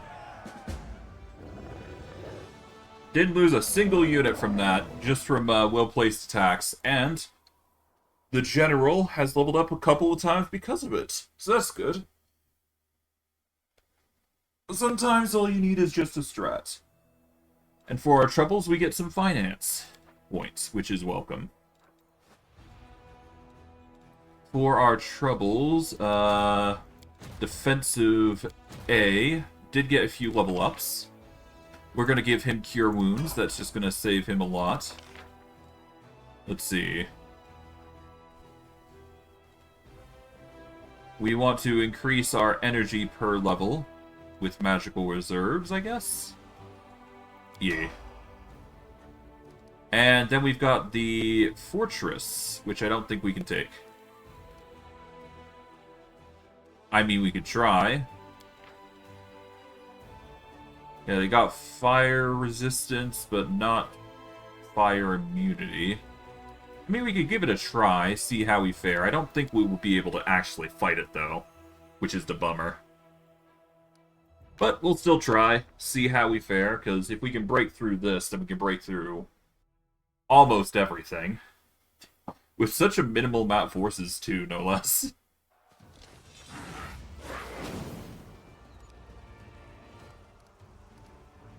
Which, in hindsight, is quite funny to think about, if we do succeed.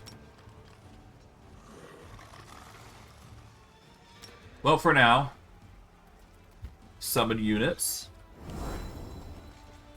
We want to target the...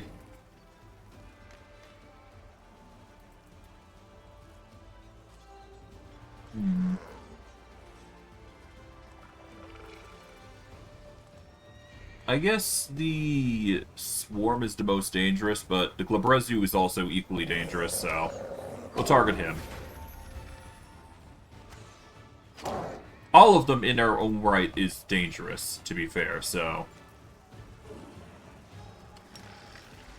We'll summon some wolfies in the back here.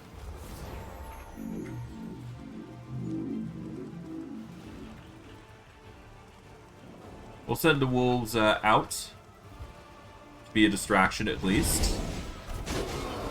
Oh! Good golly. Yeah, that's a load.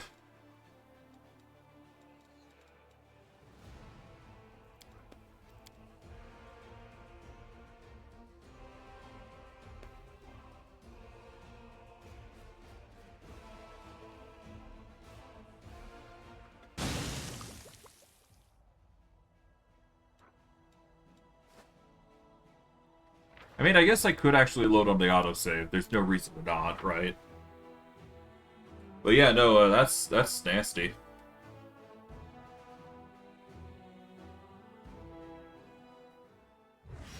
Nasty bit of damage there.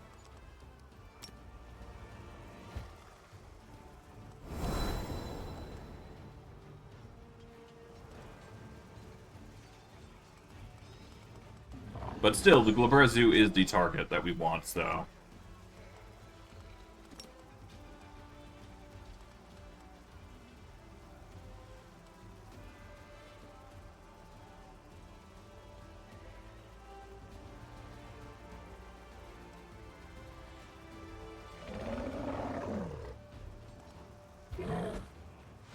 Yeah, we'll just do that, I guess.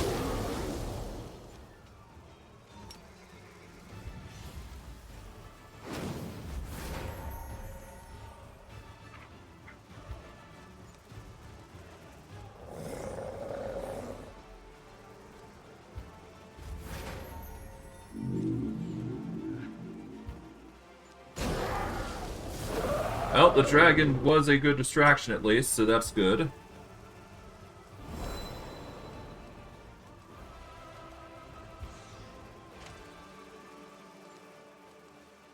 Yeah, we'll just keep send the dragon in. Bugger it. Be a good distraction, Drago. Oh, the swarm really nuked him though.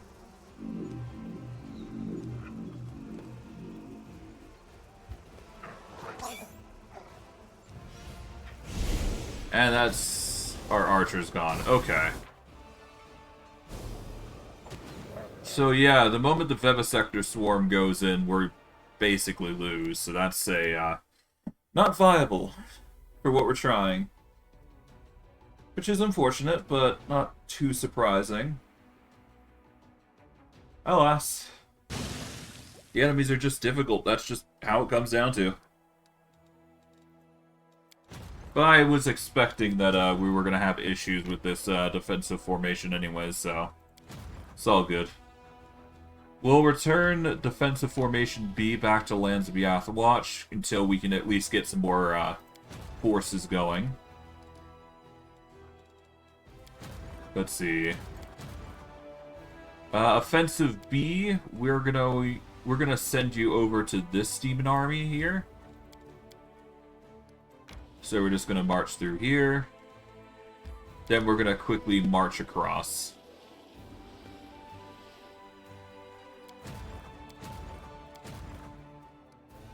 We're just gonna have this Crusader army merge with this one.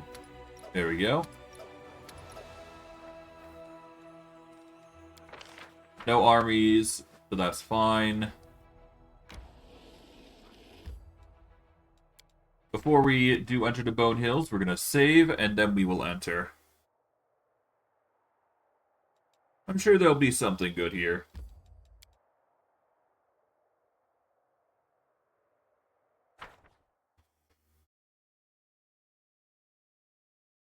Alright.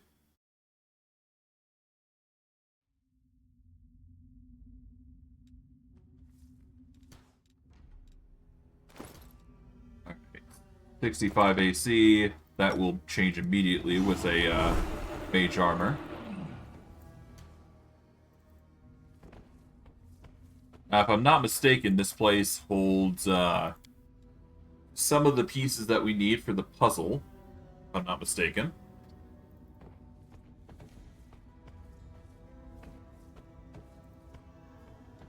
That's why we needed to go this far out to begin with. Next to a number of other reasons, of course.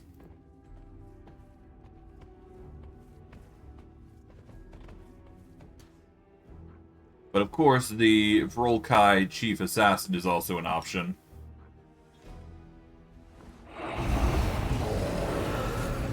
It is too good for you. Your corpse will serve me.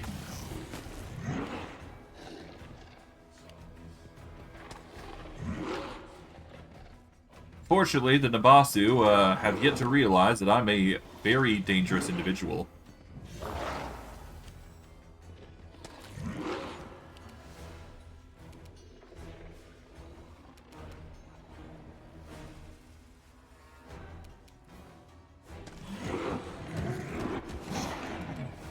Okay, we're gonna 5 foot back. We want to reach a certain threshold where they're gonna be desperate to try and take us out. They're desperately trying to negative level me to death. And weirdly enough, it might work if I do let it happen, so I'm actually gonna have to put up a death ward here. This will just save me a whole lot of scrolls from healing myself and save us the worry of suffering from negative level issues. For now, though, let's consume a potion, or rather, a scroll of death ward. This will help us in the immediate.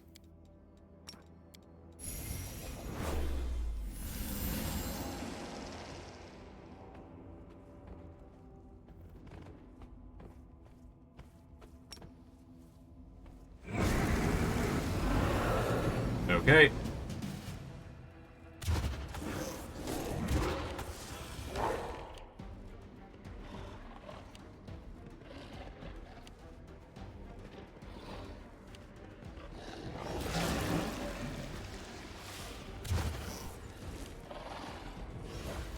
If I do what I'm planning on doing, I'm gonna have to provoke a lot of attacks, but that's fine. Alright, so we want to move all the way over here. This is going to provoke a lot, but for our troubles, we deal over 200 damage to across a whole bunch of individuals. Of course, there are plenty more Nabasu that we have to deal with, but our breath weapon will do a number on them to begin with, so we'll be fine. But hey, the experience here will be a ridiculous amount, so that's nice. They're also shaken altogether, so that's good. Oh god!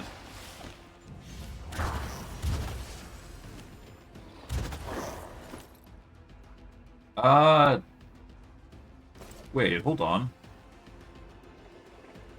Oh, did it get dispelled? Oh dear. That ain't good. Let's up our combat expertise, because that will prevent us from suffering negative levels Easiest way, anyways. 5 foot back.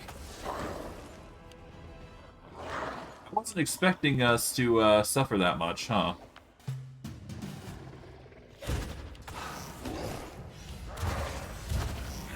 Ooh. Okay.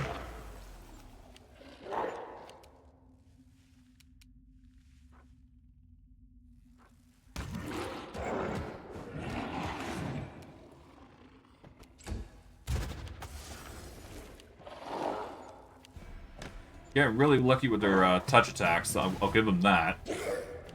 Yeesh. Oof. Oof. Oof.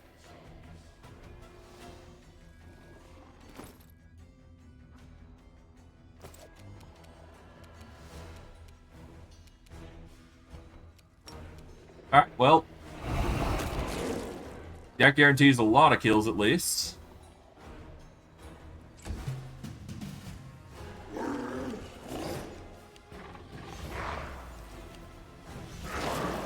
Ow.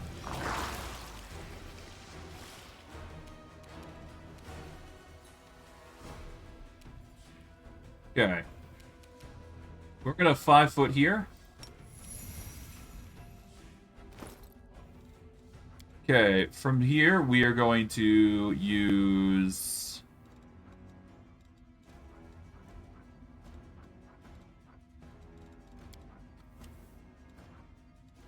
Let's use a scroll of restoration here.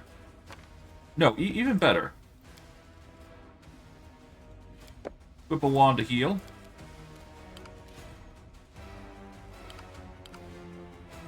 Can't use the wand to heal, okay.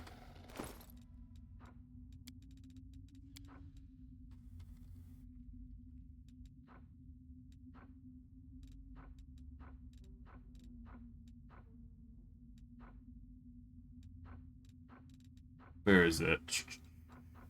Here we go. Can I not use heal? What? Alright, fine. I guess I'll polymorph back for a moment.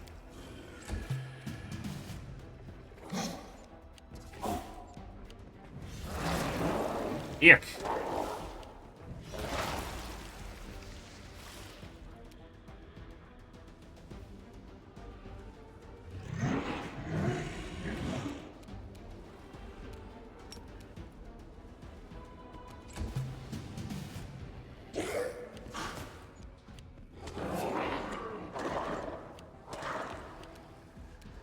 Okay,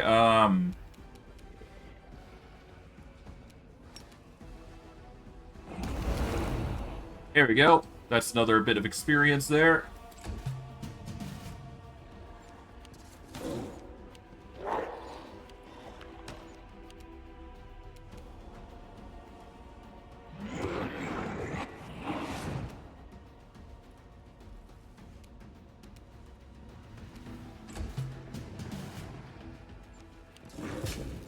Ow.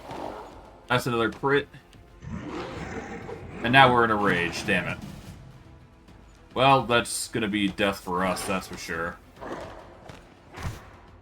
Damn, okay.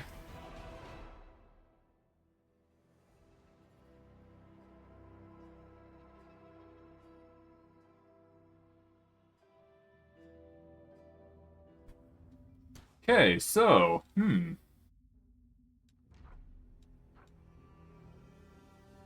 I guess I can activate Divine Power. That would give us a luck bonus on everything. And then we use Death Ward. Not sure why Death Ward didn't work. I'm sure there's a reason.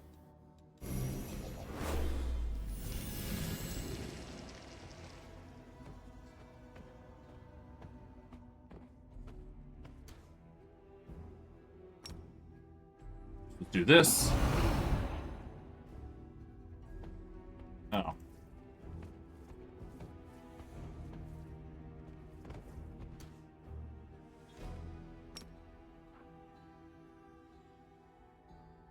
I mean, I guess I could charge in. Yeah, let's do a charge in. Let's maximize AC.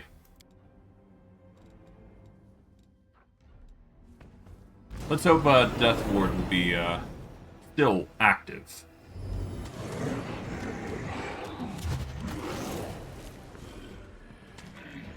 Death Ward still active. Okay.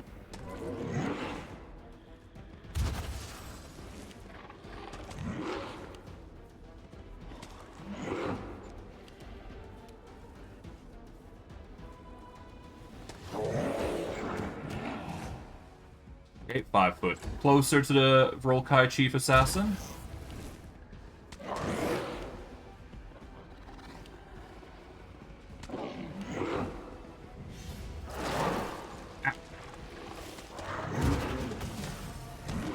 Still got Death Ward. Okay, I'm suffering strength damage. That's fine, though.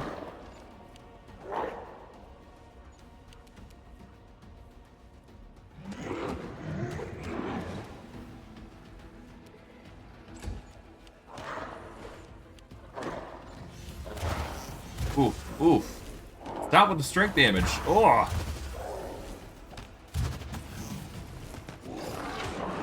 Ow!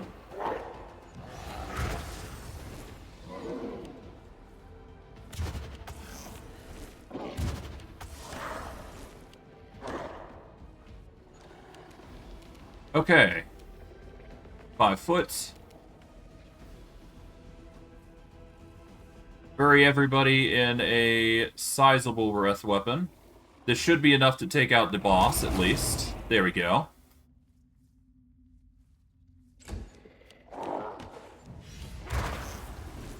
Okay. Now we should be good.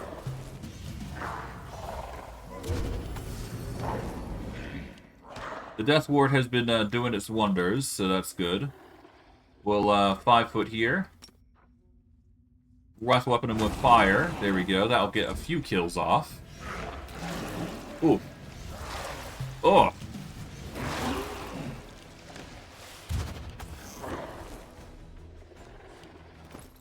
I've suffered 12 ability damage. God, that's pain.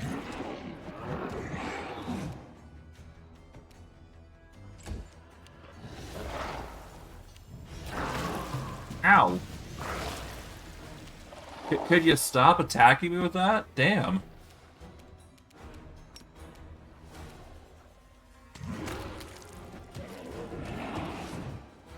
Alright.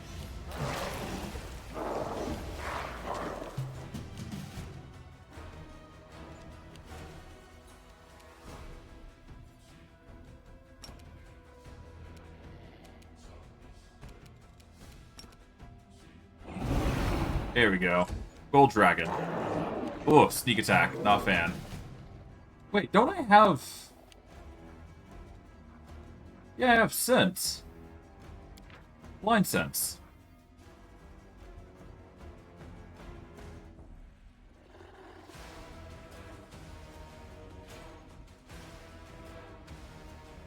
Oh, okay.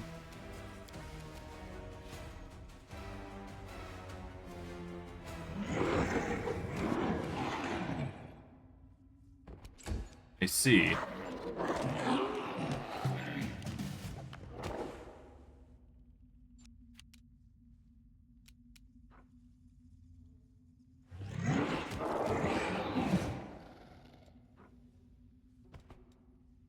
Well, I'm thankful that, beyond this, we should be fine.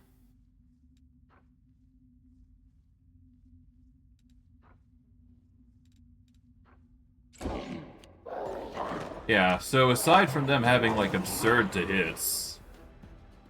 Wait, they're hitting on 13s to 15s. Hold on. 53. What's my AC currently? 81. How are they hitting? Are they hitting my touch?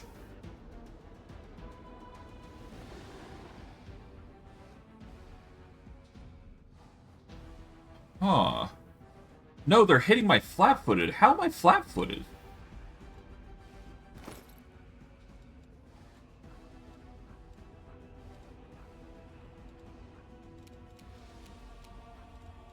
I'm immune to fear. They're hitting my flat-footed somehow. That's really weird.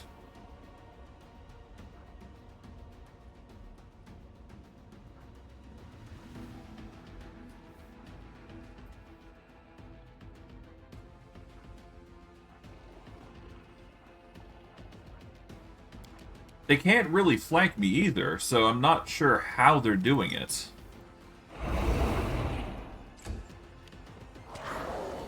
Ow!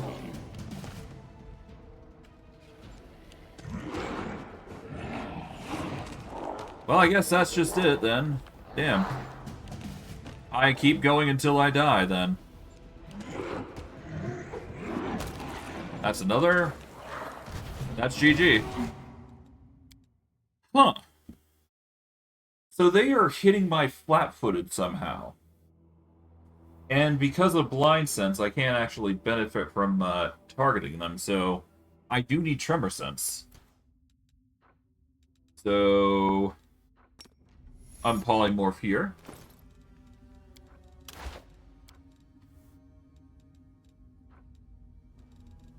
So let's see.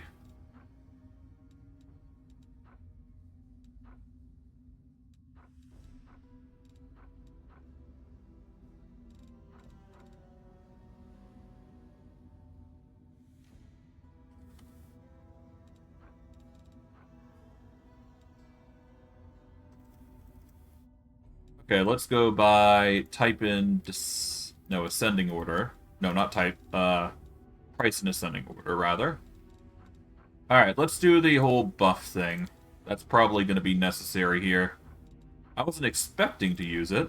We're going to want to be immune to fear, so we'll just have that just in case. We don't need Veil of Heaven. We should use Blur. We should use Delay Poison, because I think Poison is what's giving us the strength damage to begin with. Use some Mirror Images. We don't need Protection from Arrows. Don't need Sonic Damage protection. We need See Invisibility. That'll just help us a little bit. Displacement and Haste is always just a stable use.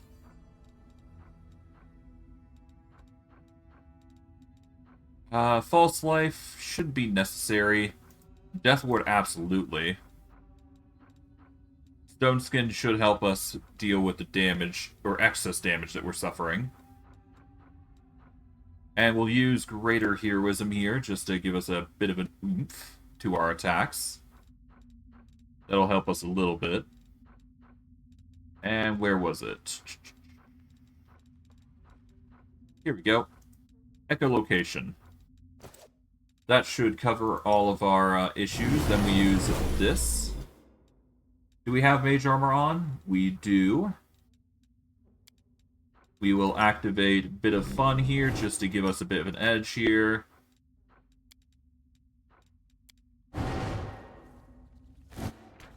Now, we can go in without too much issue. I don't think.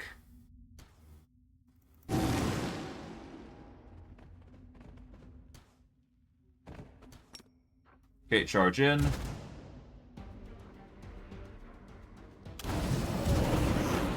Should have been turn-based mode. I'm not sure why that turned off, but okay.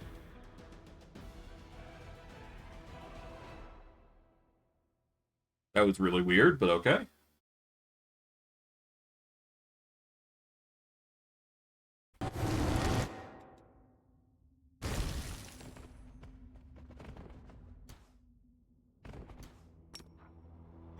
Now we go.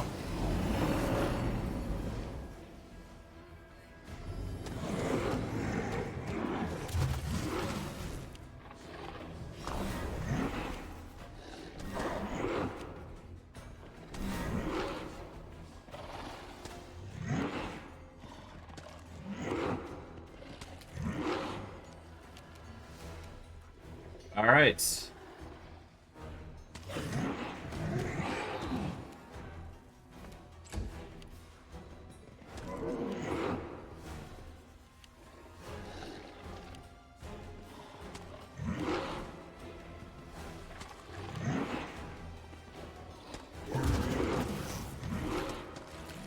Hey.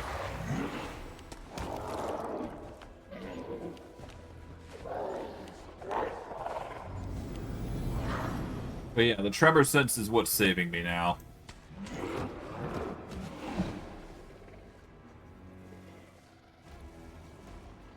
I can't seem to move. That's fine, though.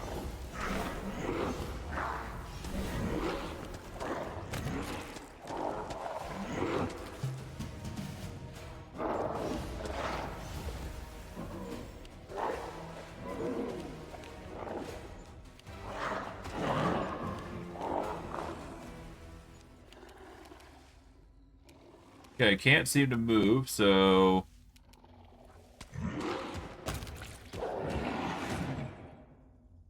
5-foot deer.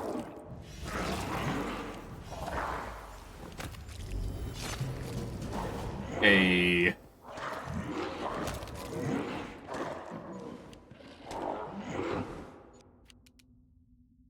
5-foot back. Breath weapon the majority. There we go.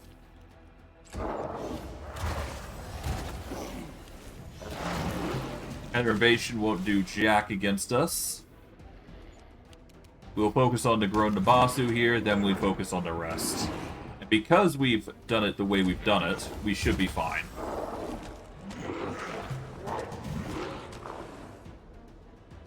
Alrighty. We will 5-foot back again. Breath weapon. 220 damage. Hey.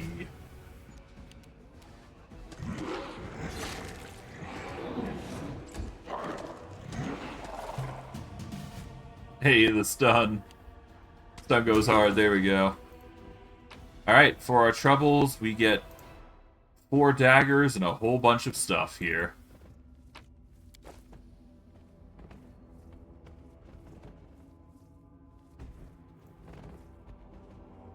But obviously, the biggest thing is something else entirely. It's mainly the continued completion of the Aslanti. Well, I think it's Aslanti. We get these slabs with red symbols, and we get a few items. We get Cure Serious Wounds, Bloodshot Eyes, and all that, and the Peacemaker. A +5 Evil Outsider Bane hand axe that has a critical threat range of 18 to 20. In addition, whenever you land a crit, the enemy is denied its dex bonus to AC for 3 rounds. A great tool for anybody, well, who is benefiting from that sort of thing. We are now heavy in weight, though. But we do get a level up because of this, because experience on these guys was ridiculous. And now, I do believe this is the theoretical max level that we have. But anything's possible. As for what we go at this point, let's see. I think the only thing that we need to cover now at this point is damage. So if we can catch people flat-footed, that would make our life 100 times easier.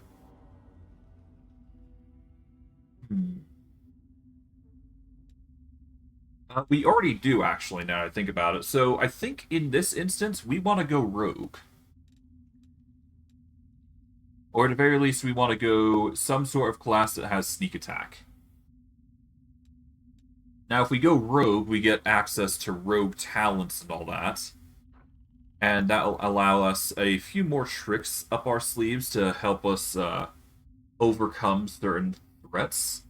Slow reactions also makes it pretty nice. And a few other things, of course. We can also deal ability damage when we sneak attack, which is also good. And because we are doing a lot of that, that's actually going to be really helpful. I think in this case, though, we want to go Slayer specifically. Because Slayers do have that advantage. We just get it from Slayer talents instead. which is basically rogue, but in a different light. Plus, you also get the bonus of study target, which is an equally useful tool for us. We don't get that much sneak attack die, but the damage we do is going to be way better. We could also benefit from Arcane Enforcer's Arcane Reservoir.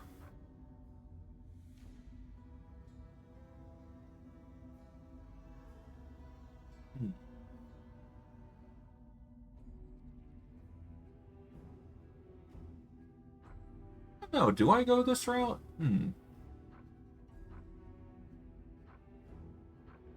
What do I lose out on? I lose out on the Slayer's Advance, which allows me to increase my movement speed. I lose out on Worry.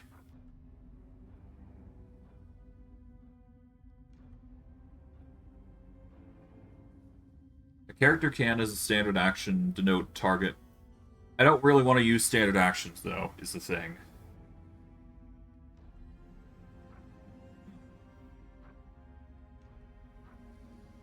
We lose out on a little bit of Slayer talents, but that's not a problem.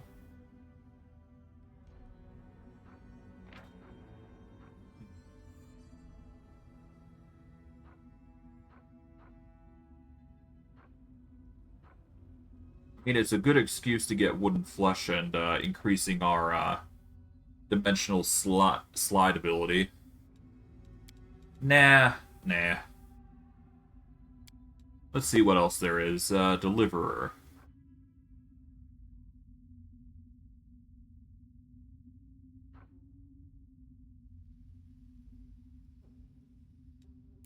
Executioner.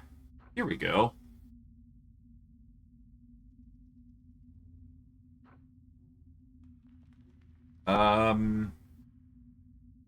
Let's make a successful Fortitude save, DC 10 plus half Executioner's class level, plus Intelligence modifier, or become sickened. And then, of course, there's Assassinate, which is Imitator. No. Spawn Slayer?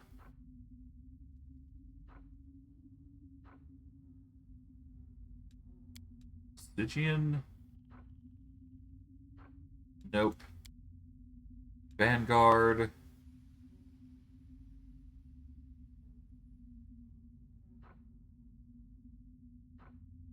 Nah. I think out of anything, if I were to select anything, Arcane Enforcer would probably be the most beneficial for us. Because normal Slayer has us getting Slayer's Advance, which is not really that amazing for us. And we still do get the Master Slayer effect.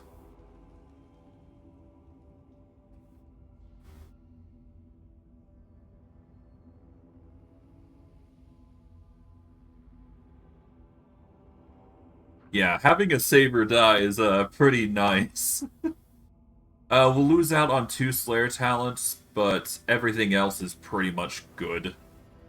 Besides, we also still get advanced talents, so yeah, we're going to go Arcane Enforcer specifically. Mainly because it helps us with our arcane issues. And honestly, it's a good excuse to get rid of Arcanist, to be fair, if we do it this way.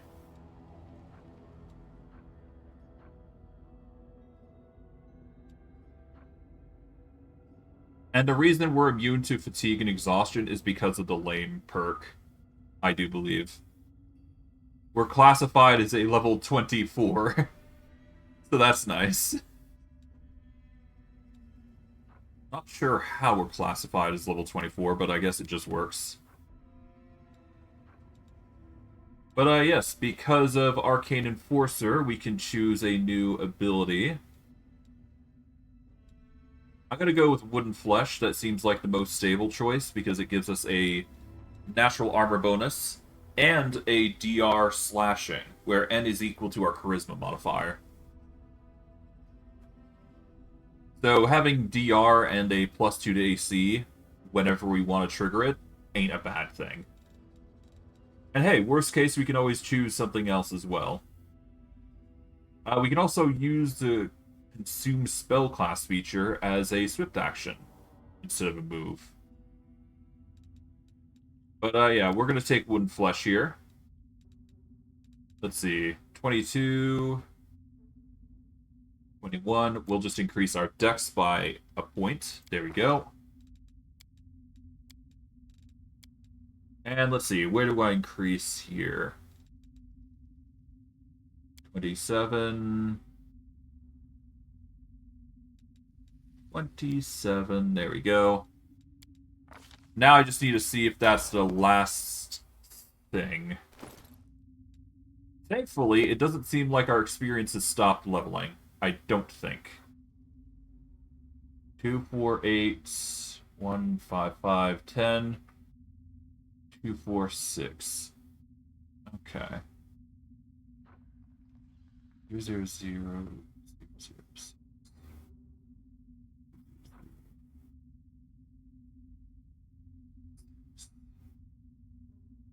Okay, so yeah, no, this is effectively the max level I have, but we do not want that to stop, is the thing.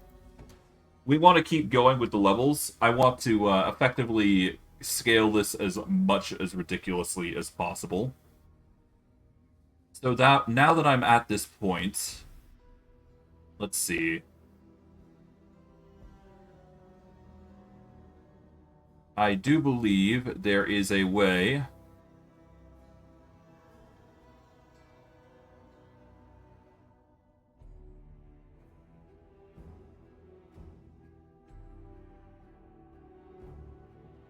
Where is it?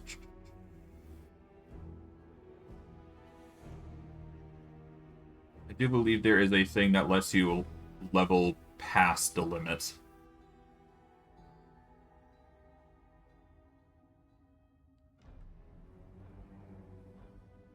Well, first let me save, because we've managed to hit level 40 quite well, so there's no reason to not reward that behavior. But I know there's ways that we can do this to extend our thing farther. Where is it?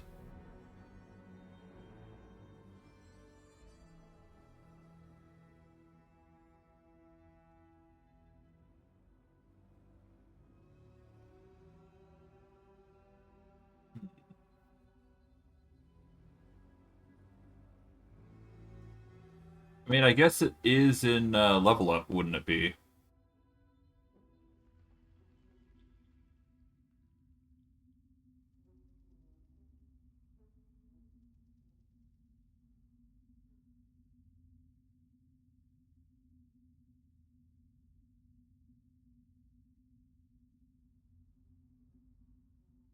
Remove level 20, cast level cap, yeah. Party level cap 40.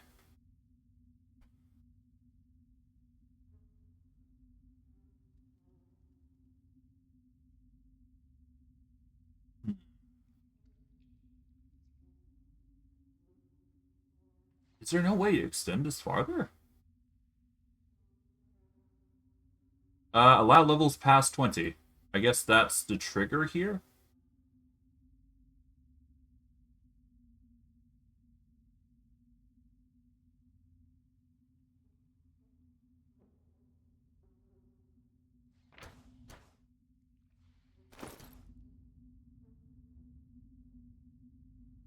That's not it. Okay.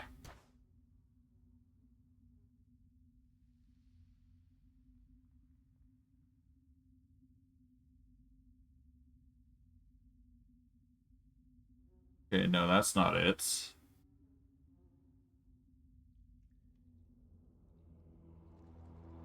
Hmm.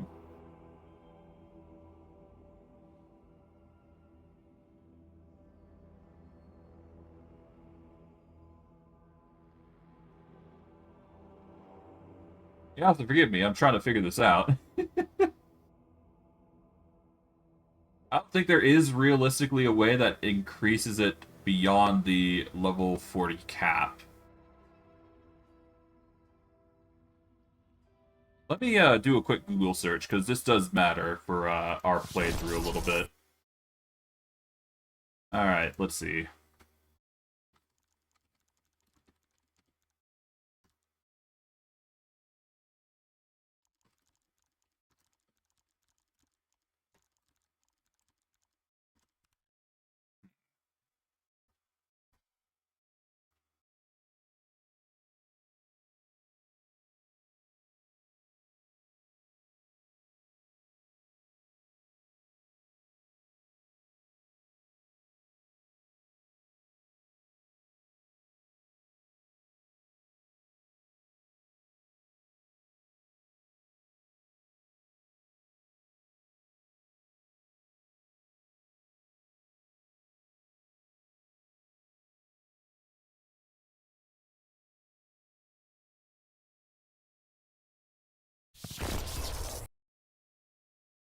Do-do-do.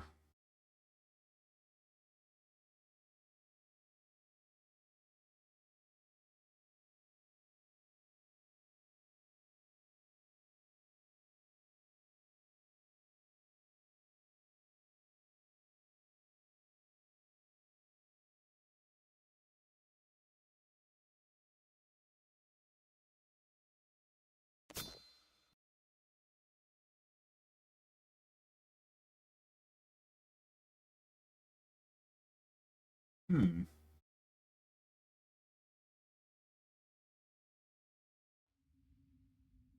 Okay, well, let's see. I do want to test one thing out. If I were to in... Oh, no, it's already at max.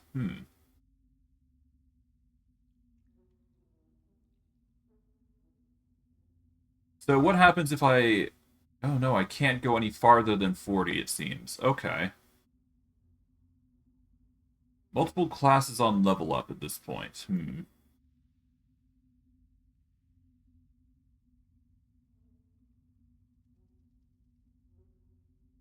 Alright, experiments. See, level up plus multi-class.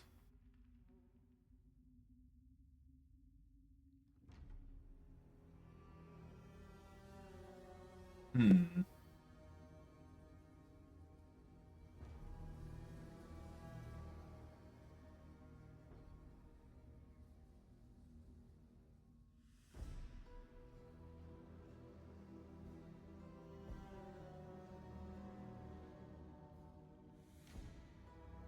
Alright, so, given the circumstances, I guess Gestalt is probably going to be necessary next step.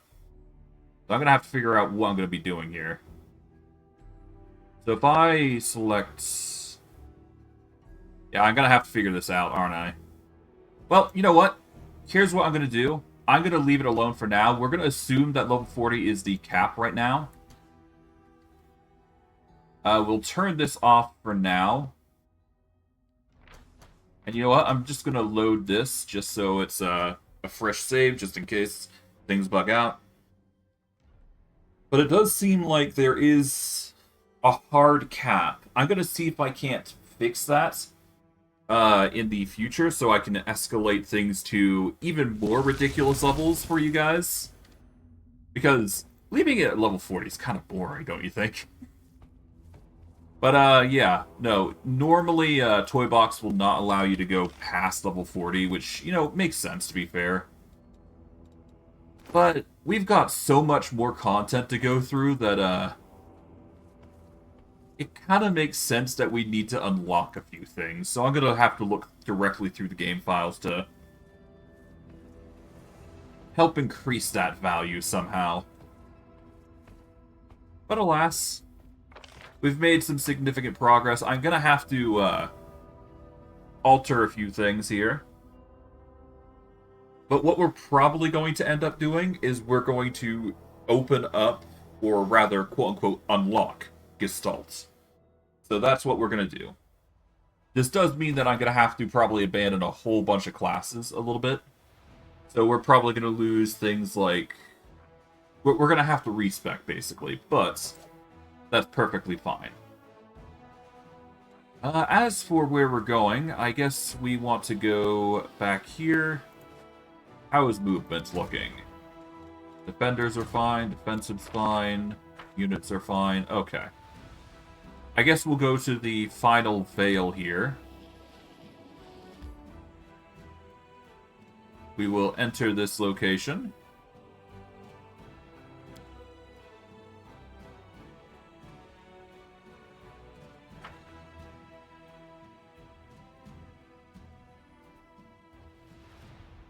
And let's see how the puzzle is. I don't think we'll be able to save the Inheritor today, but, you know, we're doing the best that we can here. You sort of have to wing it with these sorts of games, don't you? Okay.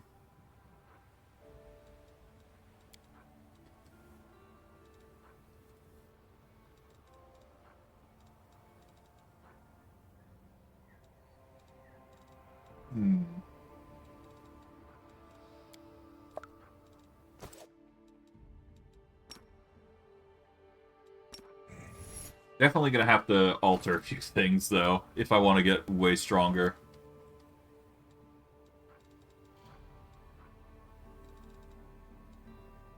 Let's drop a few things. Price in descending order. No, let's actually go by weight in descending order. There we go. That seems to be the biggest weight off our chest. I'll have to go on a sell spree, though, soon.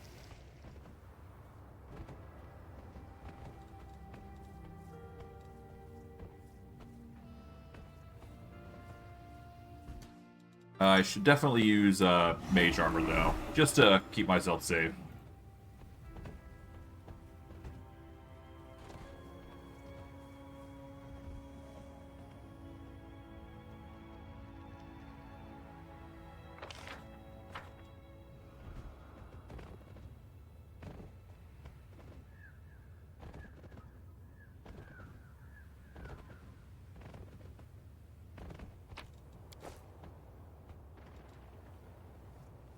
Okay, we're gonna want to rush over here. I guess technically this is a heavy load. Yeah. So aside from suffering a heavy load, we can move quite fast. We're just slow as heck.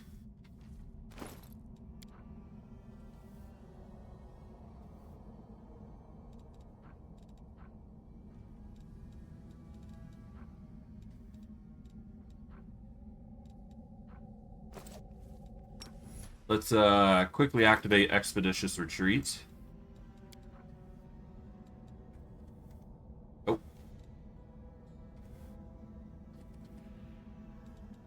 This will just give us a 1-minute boost to our speed. It's not perfect, but it gets the job done.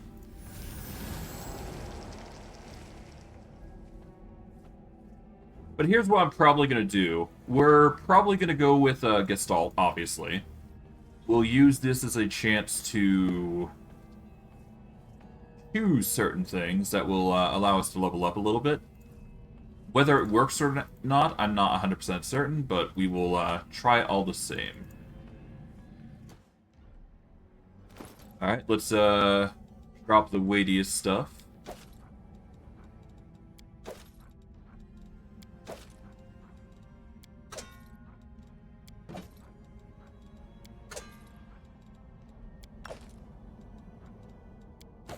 There we go. That'll make it so we can actually move around here. Alright, so this is the red puzzle. First we want to put in...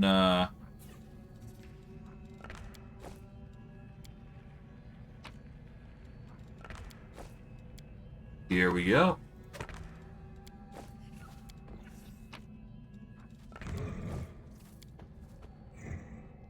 Yeah, first we want to apply these.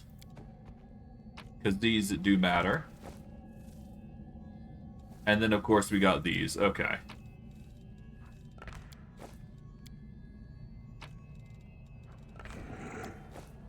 Okay.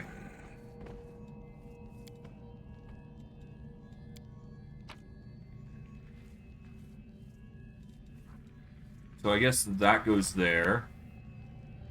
No.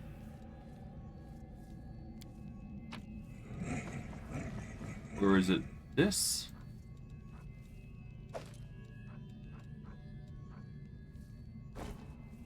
Okay, so a 7 and a T. Well, I guess...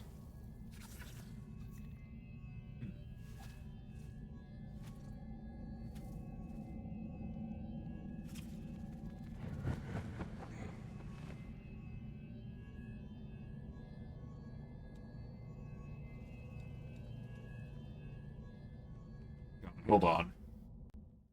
I keep forgetting the puzzle. Hold on.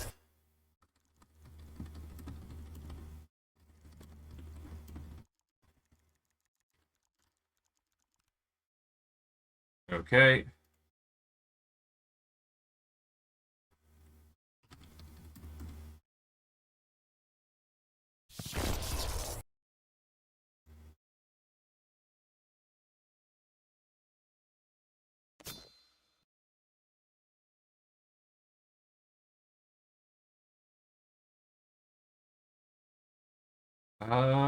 Look for hints on the walls that indicate...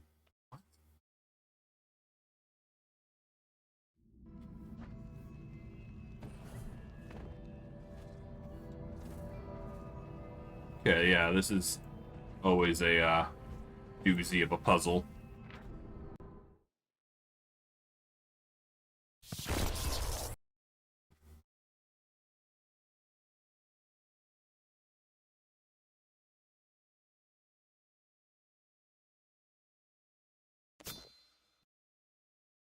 We're not on more than nothing yet, so that's a, hold off.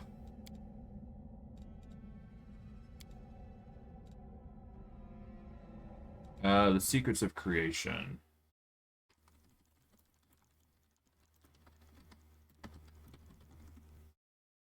Okay.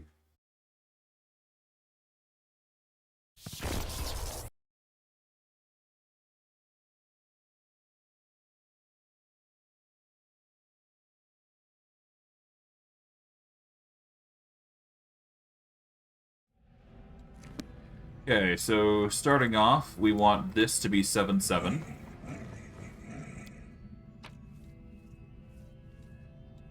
So we need a 7-7. Where is it?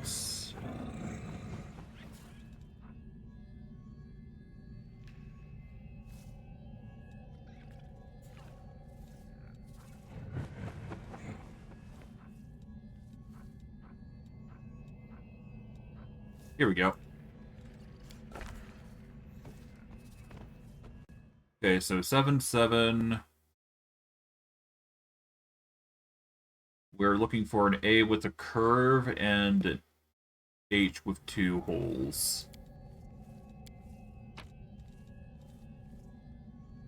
So A is with a curve and an H with 2 holes. So something like this.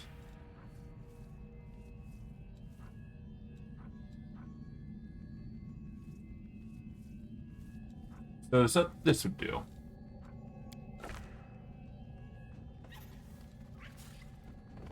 So an A with a curve and an H with 2 holes. And then we need a backwards 7 with a awkwardly designed N with an O in the middle.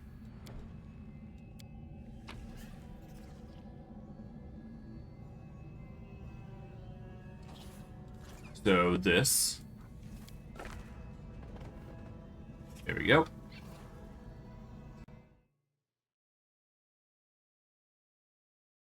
And now that we got that, it's just a mix and match puzzle, pretty much, so...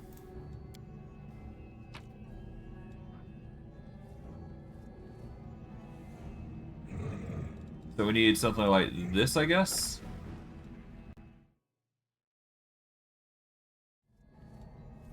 And we swap it around, there we go.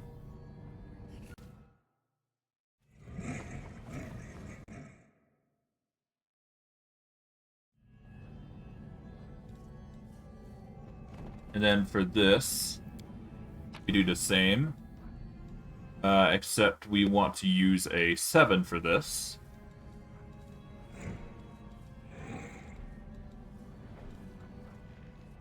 So I guess...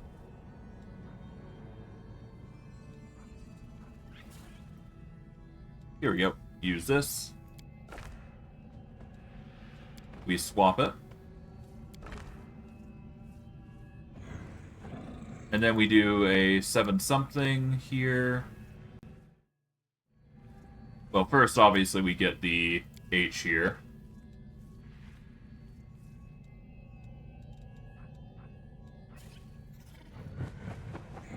I guess we do this.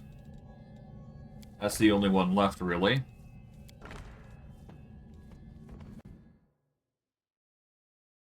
And then we do from there.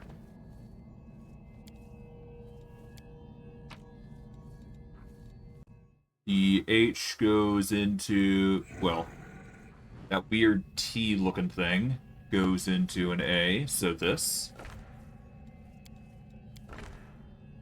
There we are. And then we go from the 7 to A.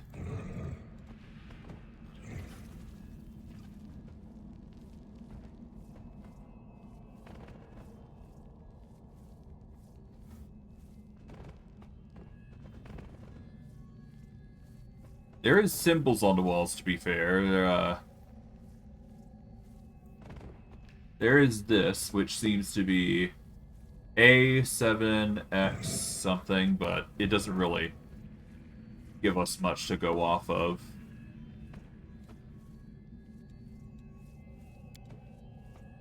I don't know how you're meant to solve this, to be quite honest. I just sort of wing it and rely on forcing it, but I'm not gonna put you guys through that, so... Yeah. So we looking for a 7 with T with 2 holes, so this. And then from there we need a T with 2 holes to an S.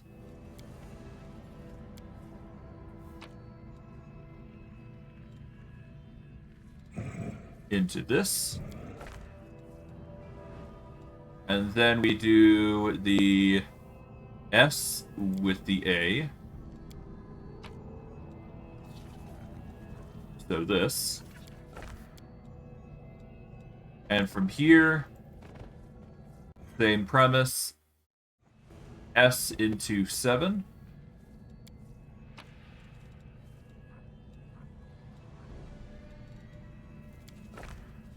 Okay, flip-flop this. Then we go into a 7 into something else. So a 7 into the A. There we go. And finally, this into this. There we go. For our long-winded trouble, we get some loot. We get Rush Light, which is nice.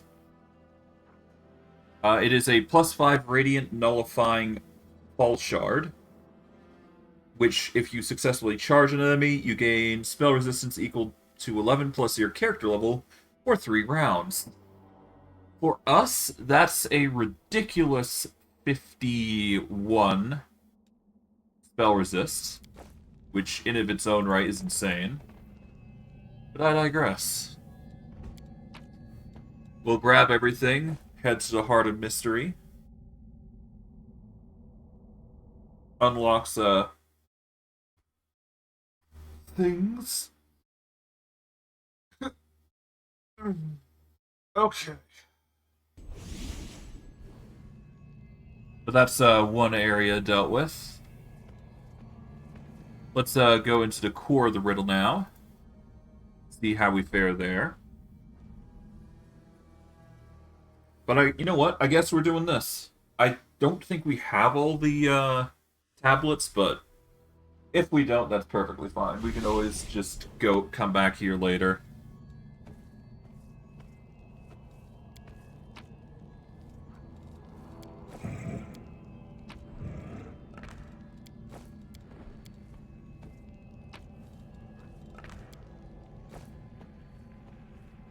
Okay, let's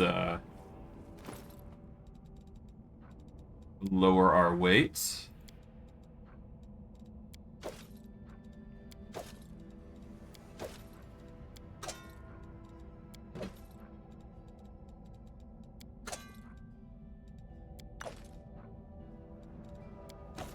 There we go.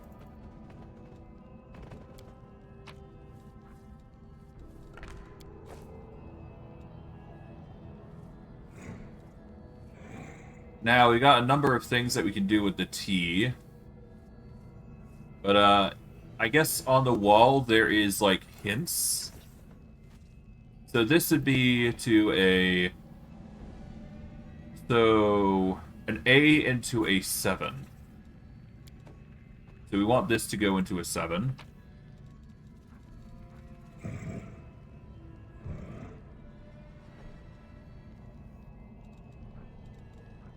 That is right, yeah. Let me just check to be sure.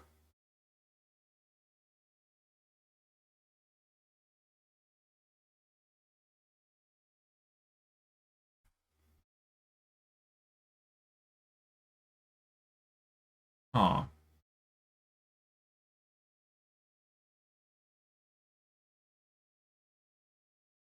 Well, hold on. What is that? That is a... Yeah, so that's an A into an H in...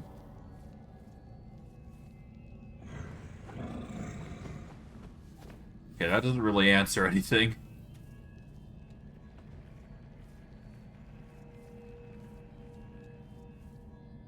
7A X upside down. Yeah, these things don't really help you, really, do they? Not by much.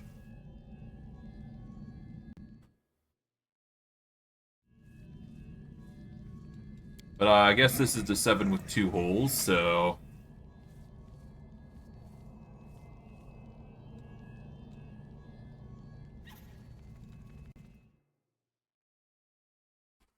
Oh, 1 second. Oh, hold on. 1 second.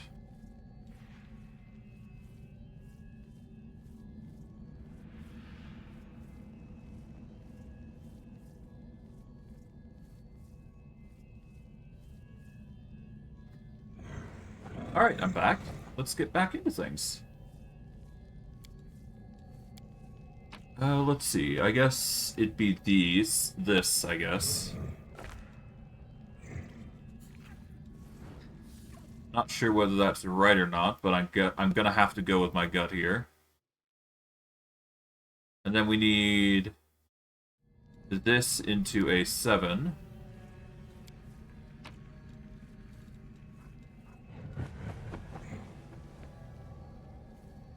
So where is it?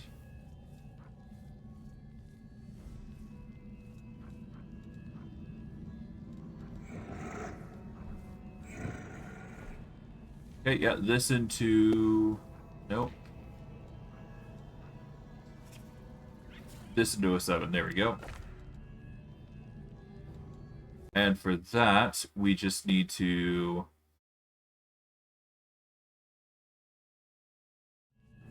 I guess maybe it'll make more sense if I start on this side.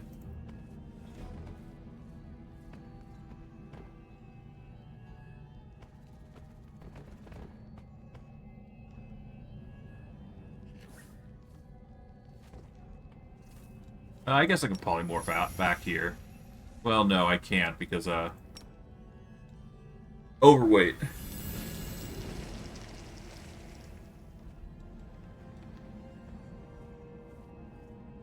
Okay, so the A feeds into another A.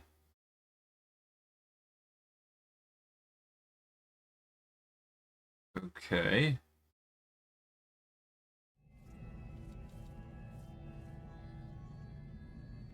You meant it. This is ridiculous. I've never understood this puzzle. Like, it's so confusing. Okay, so I guess this is double A.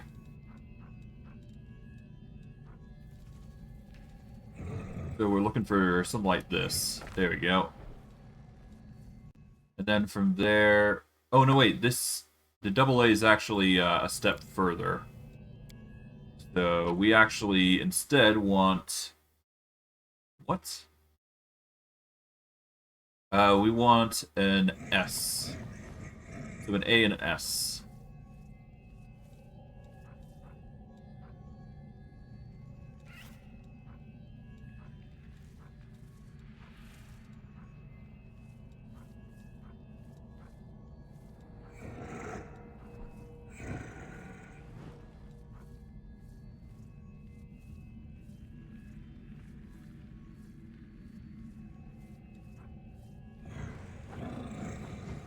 Here we go. This is it.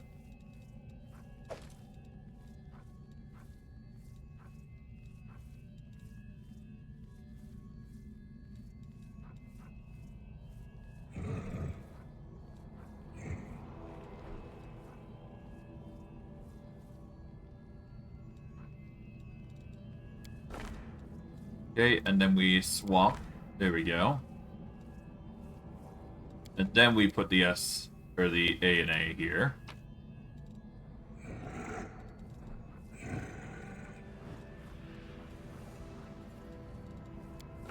There we go.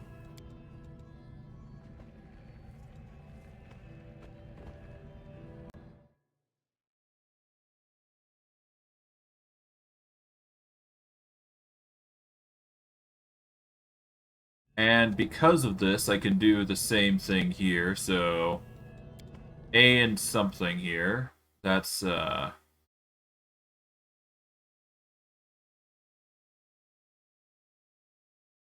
no, 7 with 3 dots.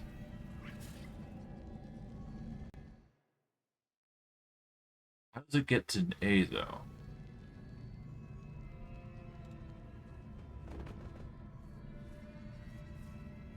Three dots to an A into an X.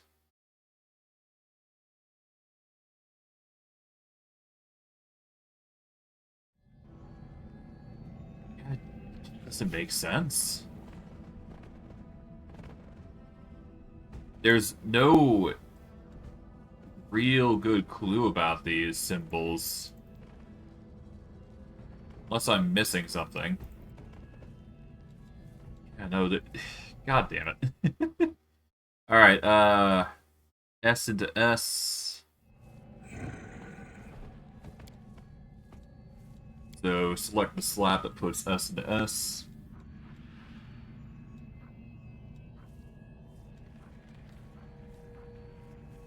So this.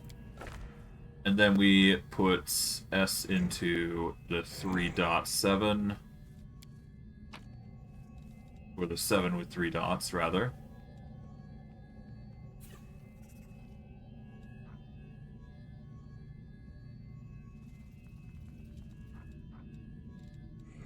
So this. There we go. And from there, we do the 3.7 into an A. For some reason.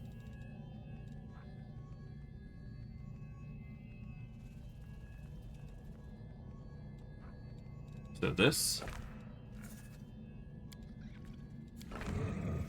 And from here, an A into a 3.7.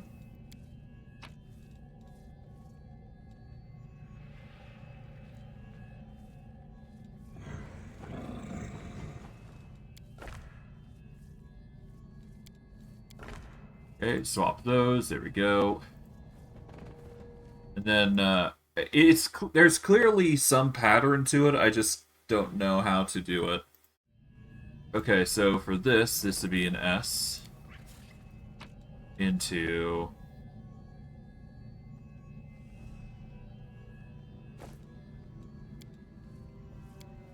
so an S into an A to this. Yep, there we go. And that just leaves us with 4.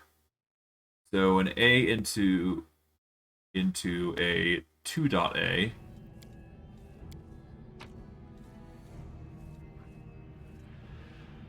to this. And from the 2.A, we go into a 7.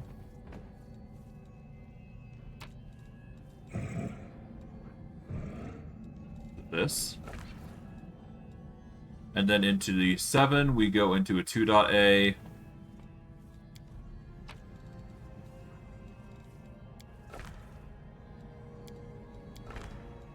And then the 2.A links back here.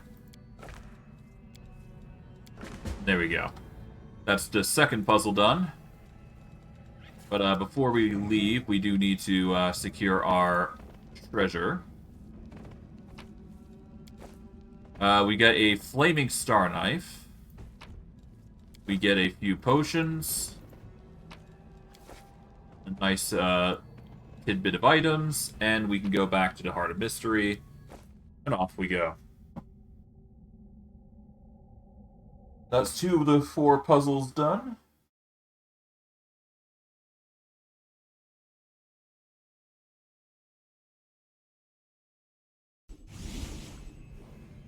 Okay.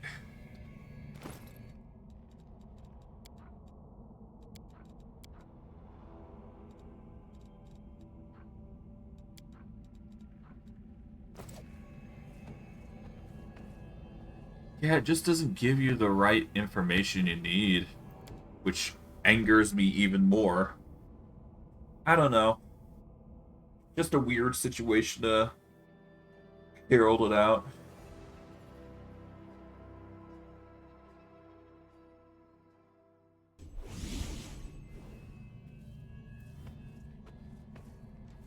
Alright, do we have the...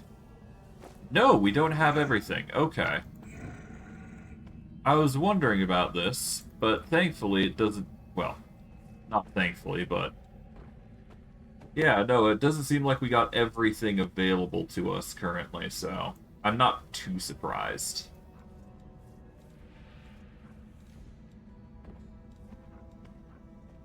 We do get studied targets, so that's nice. It's a move action, though, so that's something worth noting. But hey, every little bonus counts, and once we do actually start investing into it, it's not actually going to be that bad. Alright, but yeah, that's gonna... It's clear that we're not going to be able to complete this puzzle just yet, so... Let's get out of here for now.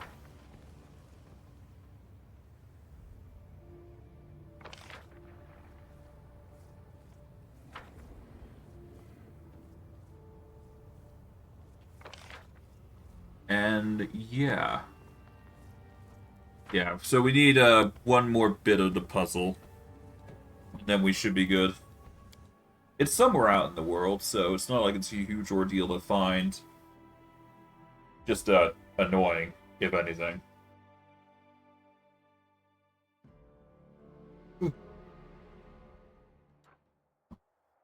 Okay.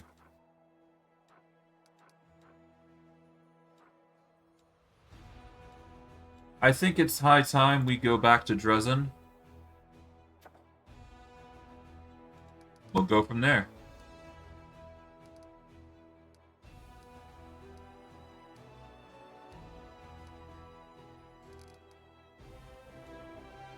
And hey, we need to go back to base anyway, so there you go. Alright. Let's warp back to Dresden.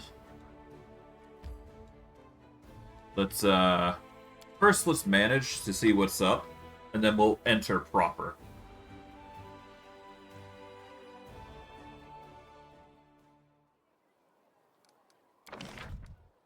Okay, we got 2 more spots that we can invest hospitals in, so we'll do that.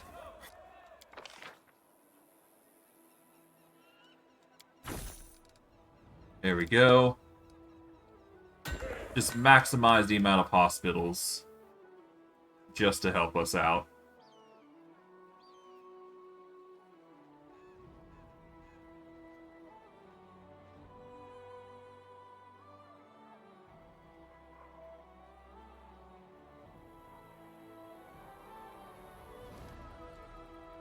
Alright, there we go.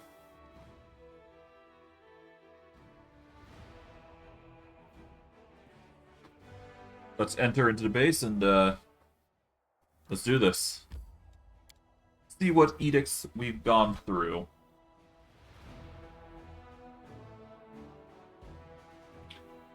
Sucks that there is no Lann, but he did a heroic sacrifice, and I will not let him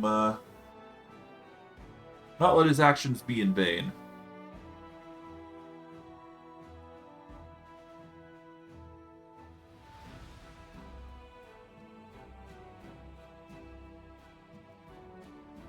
But yeah, next stream I'm gonna have to figure out how Gestalt works. That's gonna be either that or I figure out how to increase the level cap from 40 up higher. In which case, oh boy, have we got some numbers to go through. Or numbers I've got to go through, that is, to figure out what's going to be acceptable for the scaling thus far.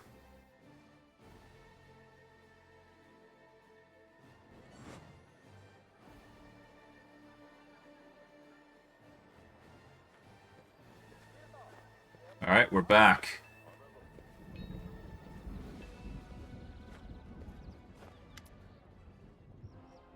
The gates of Dresden are open wide, and the army that came back from Iz is standing before you. Hundreds of eyes are watching your triumphant return to the city. The Crusaders greet you with cheers and happy smiles. The Crusaders of Mendev watch you and your followers with hope and reverence. They greet you with welcoming shouts and enthusiastic salutes. Welcome. I see you have returned. You once again saved me from death, and our army from inglorious defeat. Her Majesty Queen Galfrey takes a step forward to greet you. I may have been the one to call this crusade, but it was you who became its very soul and chief strategist of the entire campaign. All hail the commander! Long live our hero! You're too kind. Not at all. You and your efforts are the only reason this crusade has not ended in failure like all the others. But now the crusade must face Threshold. It is time for the final confrontation. The last bloody and decisive battle. Few of us will come back alive. Give us all a few words before you lead us on what is to be our final push. Once you are finished with your speech, please come and see me. I'd like to speak with you in private. You feel the right words take shape in your heart. The warriors look at you with hope, and their bright open faces bolster your faith in your imminent victory. A lot depends about what you're gonna say.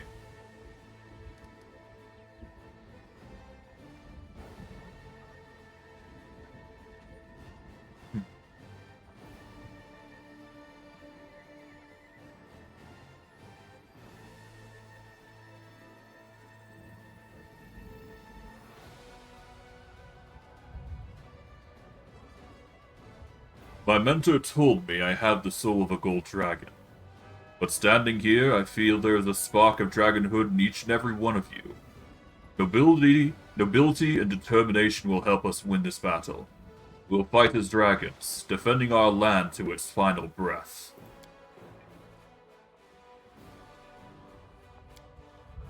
You hear a loud din, the sound of dozens of swords being rattled against shields.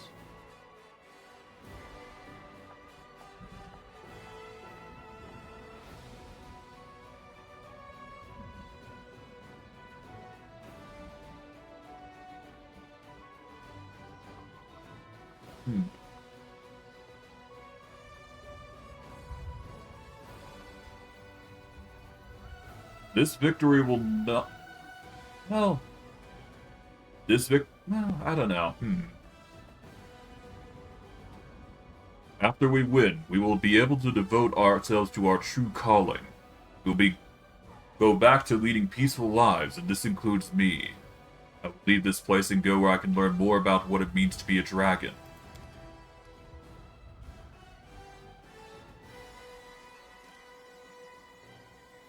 We are not fighting out of anger or wickedness. We are fighting for Galarian. Onwards to Threshold.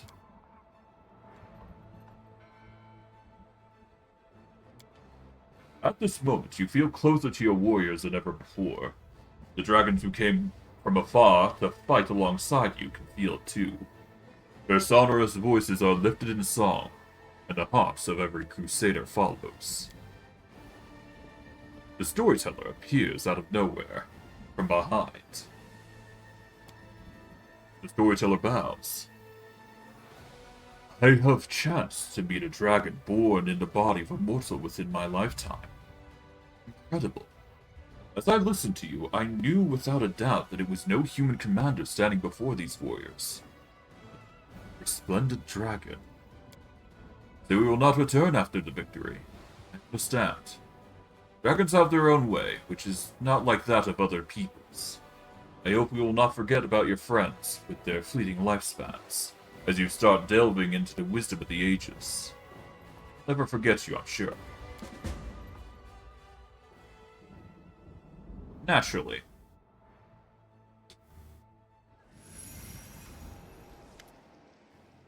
Raybor looks very serious. He speaks quietly as if he doesn't want to be overheard.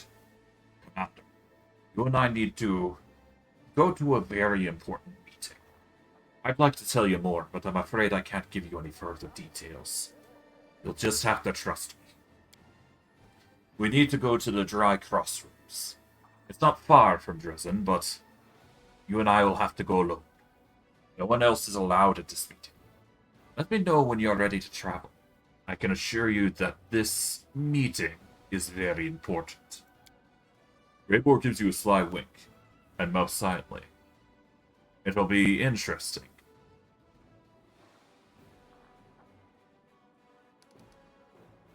What is this meeting about? I can't tell you much. You'll just have to trust me.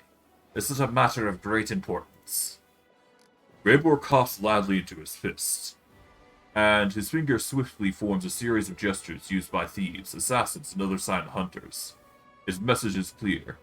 Danger, arm yourself. I think it's time for both of us to leave. Raybor smiles slightly. There's an eager gleam in his eyes. Yes, I think so, Commander. It'll be a long trip, but I'll try to keep you entertained with small talk. The dwarf's eyes shine with anticipation. His cryptic smile speaks volumes. There's clearly something he wants to tell you. You are my treasure. Out of the blue, a ghostly image of the helmsman materializes before you. I've been looking all over for you. Well, are you ready to go on a new voyage? Yes, I'm ready. Marvelous. I'll be waiting for you at the Murky Grotto.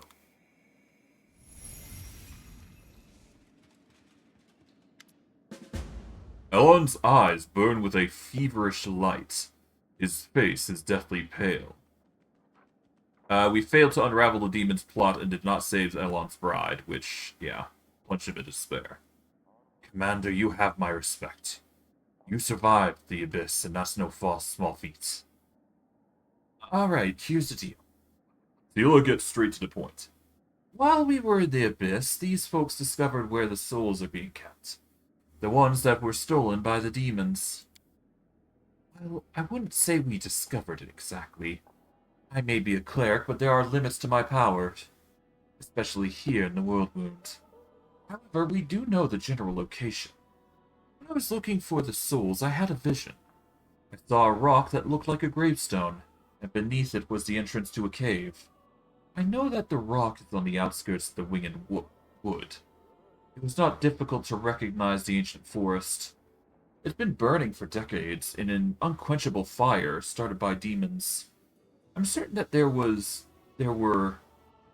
I'm certain that this is where the souls are being held. I don't know what it waits beneath that rock. Anyway, Alana and I have decided to go there, find the souls, and rough up any demons or cultists that get in our way. But we'd love your help. Something happened to that Kiana's soul. Who knows what that monster done to her?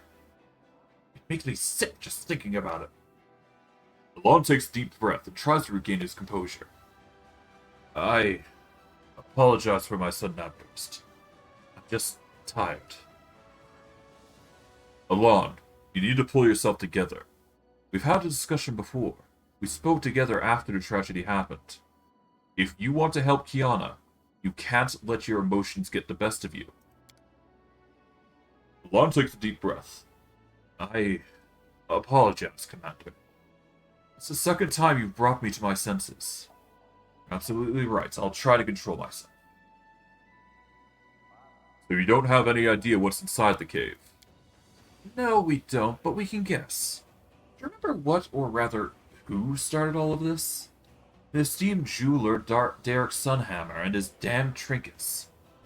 Well, we did some digging on him, and we believe he's one of Baphomet's cultists. Think about their methods, their magic, and their ability to infiltrate society and strike when we least expect. It all sounded exactly like our jeweler friend. If we're right, we think this location might be a cultist hideout. It makes sense that he would take on stolen souls to a safe location to wound. What happened to the bodies of these trapped souls? We are going to move them to Ganabras when the Queen evacuated the city, but we couldn't. Too dangerous to transport them. The clerics needed to focus all their efforts on sustaining the lives and health of the victims. And there were armies of demons roaming the roads. So we stayed in Dresden. Alon's brave friends protected the bodies. They defended the infirmary in your absence. Many of them were grievously wounded, but they succeeded in their task. Alright. I'll leave at once. I'll scout out the area and keep a watch on the cave and its surroundings. I'll share my findings when you arrive. My heartfelt thanks for your help, Commander. And I should return to my duties as cleric. I have much to do in Dresden. I'm just itching to get my blade a taste of those soul-stealing cultists. But the most important thing is that we save the victims. That's exactly what we're going to do. Thank you.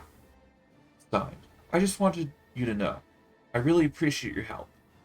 I know these cultists are enemies anyways, but I'm glad that you're not ignoring the plight of ordinary people. Like the ones who are robbed of their souls. A figure approaches you, but it takes you a moment to recognize who it is. Janna, the ill-fated deserter from the Eagle Watch. She looks very different from the last time you saw her. She is calm and collected, though her face is a little pale, and you notice a scar on her right temple, jagged and fresh. Janna, you're here. Yeah, I'm here.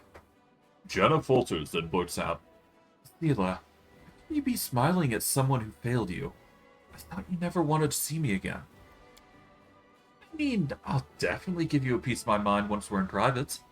Sela pretends to look stern, but I'm really glad that you're okay. Sela's words bring a small smile to Janna's lips. Then the former deserter turns to you. Well, let me tell you why I'm here. I have business with you, or rather a request. Commander, I know about the stolen souls. I want to help you search for them. I've come to ask if you'll let me join you and Sela on this mission. Please, give me another chance.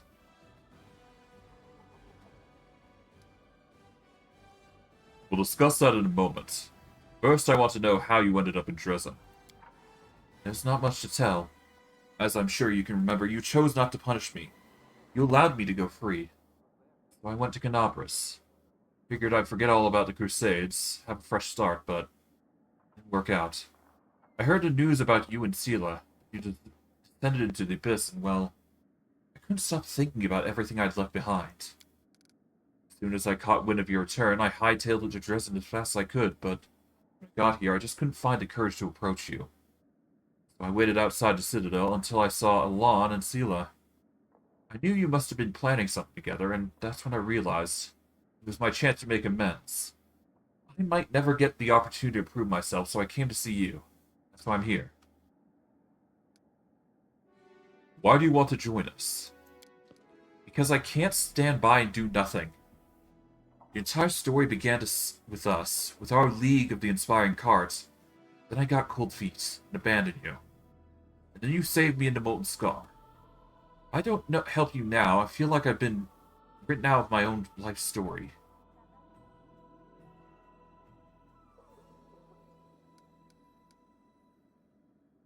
How can I trust you? How can I know that you've changed? The last time we fought demons together, you ran away. You abandoned us, and you deserted your unit. People can change. All I have is my word. Janna meets you gaze resolutely. My word and my desire to redeem myself, but it's your decision. Very well. I'll give you a chance to redeem yourself. Go with Lann and help him. I'll meet you there. Really? I won't let you down. We're not just saving a cart full of booze this time. This is much more important. That just means we have to succeed. Failure is not an option. Okay. Tidings from Gundren, Warchief. Bad ones. The town is besieged. They need help. Another message from the wolf? No. From their shamans this time. Yasena sent me a message by Raven. Who is besieging them? Demons, probably. Who else? The message is a little muddled on the details. Must have sent it in a panic. Which itself is a bad sign. Then we're going to Gundren's aid. Spoken like a true warchief. Hold on, brothers and sisters. Else is coming. Even more stuff, God. Commander. Our scouts report that a goblin tribe was spotted south of Dresden beyond the river. Having goblins so close to the world wound is bad news. You should check it out. Why are you worried about goblins? Well, their hordes kind of destroy everything they can get their hands on, but you know that already. What's worse is they worship Lamash too, and often all sorts of powerful demons as well. A demon with a private goblin army could be a serious threat to Crusade. Very well. I will see to it. Thank you. I'll mark their camp on your map. Okay. Lady Konomi doesn't look nearly as confident or as bold as before. Commander, what a blessing it is to have you back. Mentev is in need of your help. There'll be a revolt in Nerosian. The disgruntled nobles are completely out of control. They proclaimed the Royal Council dissolved and arrested several of its members. Many politicians were accused of collaborating with the demons. Some were executed, others were torn apart by the crowd. The first treasurer had fled. There was fighting in the streets between mercenaries hired by the aristocrats and the guards, who was loyal to the Royal Council. Dresden has received letters from the insurgents, as well as from the loyal servants of the crown, requesting your support. But both the Royal Council and I have faith that you will elect to defend the legitimate authority. This faith is not misplaced, is it? Lady Konomi regards you with a devotion you've never seen in her before. Belfry furrows her brow menacingly. I trusted the wrong people to watch over my nation. Well then, they will not escape punishment for their mistake. Commander, if you believe that someone else will fare better at saving the nation than the Royal Council, I shall support you. If the powerful have gone mad and are spilling blood in the streets, there's only one force that can stop them. The Church. We'll appeal to the clerics to intervene in this conflict. Their voices will be heard. Why would we bother saving the Royal Council? So it can keep pushing us around? I propose we publicly support the nobles. If a few esteemed elders were to depart from their council, it would be a terrible loss for the nation. This isn't a game, Count. I ask that you take this matter more seriously. I know a thief named Zarshi. She's from the River Kingdoms. She was saying something about a young state over in the Stolen Lands that managed to cobble together a proper, cohesive nation from a bunch of riffraff. Pretty slick considering how tricky it was to make them not hate each other's guts. Want to invite them to help us patch things up. So Nerosian first demanded, but is now asking. The situation in the capital must be pretty grim. You're absolutely right, Commander. I admit the Royal Council hasn't shown you the proper respect and amicability. I myself brought this to their attention on numerous occasions. Lady Konomi's posture is full of repentance, but trust me when I say that none of them wished you ill. They all shared the unshakable belief that you were the savior for our nation. With a frown, Gulfry gives Lady Konomi a searching look. It appears that the Royal Council has been negligent in their duties. If their misfortune evoked no sympathy from the commander. Once the war is over, I'll be sure to find those who disobeyed my order not to pressure the commander. Why is there rioting in Nero- Why is there rioting worked? Why is there rioting in Neurosian? Because Her Majesty is here, with you, not in the capital. I swear, if this weren't about saving the whole world, I would have advised her to leave for Neurosian immediately to save her kingdom. Without Her Majesty's steady hand, the capital has fallen into decay. Some are settling old scores, others have discovered new opportunities. Mendev is accustomed to following a highly respected leader. The only one who could protect the throne from greedy hands is you, Commander. And what is the situation in the capital? The Royal Council, Her Majesty's most trusted civil servants and public officials, have long been in conflict with many powerful Mendevian aristocrats. The former had connections and influence. The latter had their family names, riches, and personal armies comprised of mercenaries, sworn knights, and commoners. For many years, their strife was latent and civilized. Coercion, bribery, intrigue. But the nobility spotted an opportune moment. Decided to overthrow the cliques of dignitaries that had usurped royal power. That's what they called the council. A series of arrests ensued, but the Royal Council found its own supporters and retaliated. Currently, numerous aristocrats are assembling their forces in the capital. The Supreme Court building now serves as the base of operations for the new Royal Council, formed by the leaders of nobility. The old Royal Council is holding Her Majesty's castle, the Treasury, and the Guard headquarters. Every so often, skirmishes break out in the streets. Many civilized servants have left their workplaces and townspeople are fleeing the city.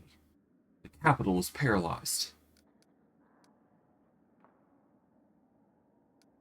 Gulfry, I'm glad to see you at the council's meeting. Gulfry bows her head politely. The work of the council is not only about the crusade, but also about Mendevian politics. Does it seem appropriate that I attend? I've already warned Lady Konomi, however, that the final word of the decision of this council is yours. I'd like to hear the council's opinion. Of course, but I implore you, do not delay. Every minute counts. Cecile, what can the church do in a situation like this? Become a living wall between the opposing sides, call for mercy, and if necessary, warn them about heaven's wrath. People sometimes forget their conscience, and that's what clerics are for. In the end, they will remind the people that we're in the middle of a holy war. And what do you think, the shots of the Royal Council before, my good Sir Cleric? Its leaders.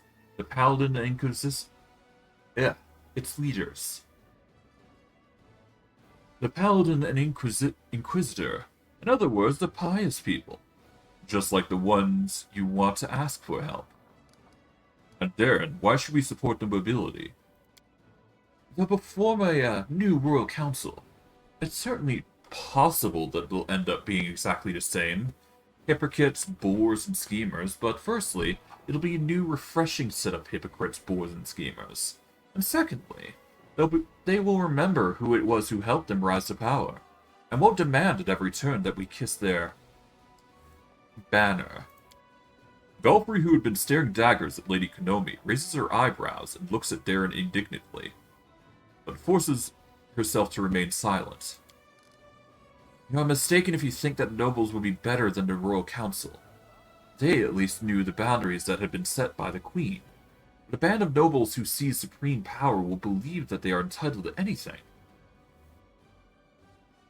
And Wooljeff, what was that about the River Kingdoms? Sarsi, a friend of mine, was telling me about this kingdom in the Stormlands. How it was made. For centuries, all kind of rabble and outcasts were gathered there. 1 second.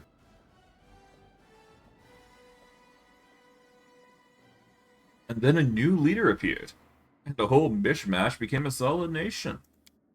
So it got me thinking, if they're so damn good at making different sorts see eye to eye, maybe we could put them to use here. They might butter up some folk and give others a scare, but whatever, it's chill to the hotheads, eh? Anyone who calls on foreigners to solve their country's problems is not just asking for an intervention. We have no right to show Mendeb's weakness to other nations. Lady Konomi, do you really expect me to support the Royal Council? Commander, neither they nor I were ever your enemies. We were doing our duty. Although we may have been unwise and presumptuous on occasion, but I assure you, all mistakes have been addressed. By being generous, you will only demonstrate just how wrong the capital was about you, and teach them a lesson. Wow, that's some small-type thief chatting up on the judge stuff. Your Honor, I've seen the error of my ways. I was wrong, but I've learned my lesson. Please be generous. Oh, cut the crap. We've been around. We know what those promises are worth. Golfrey, what's your take on this? You are the commander. You bear responsibility for the victories of the losses of the Crusade. And only you have the right to make decisions on behalf of the Crusade. No one else is entitled to give such an order. Not even I. Golfrey is silent for a moment. Once I made a decision for you and sent you into the abyss. We both know how that turned out. He looks at Lady Konomi grimly, and yet there is something I would like to say.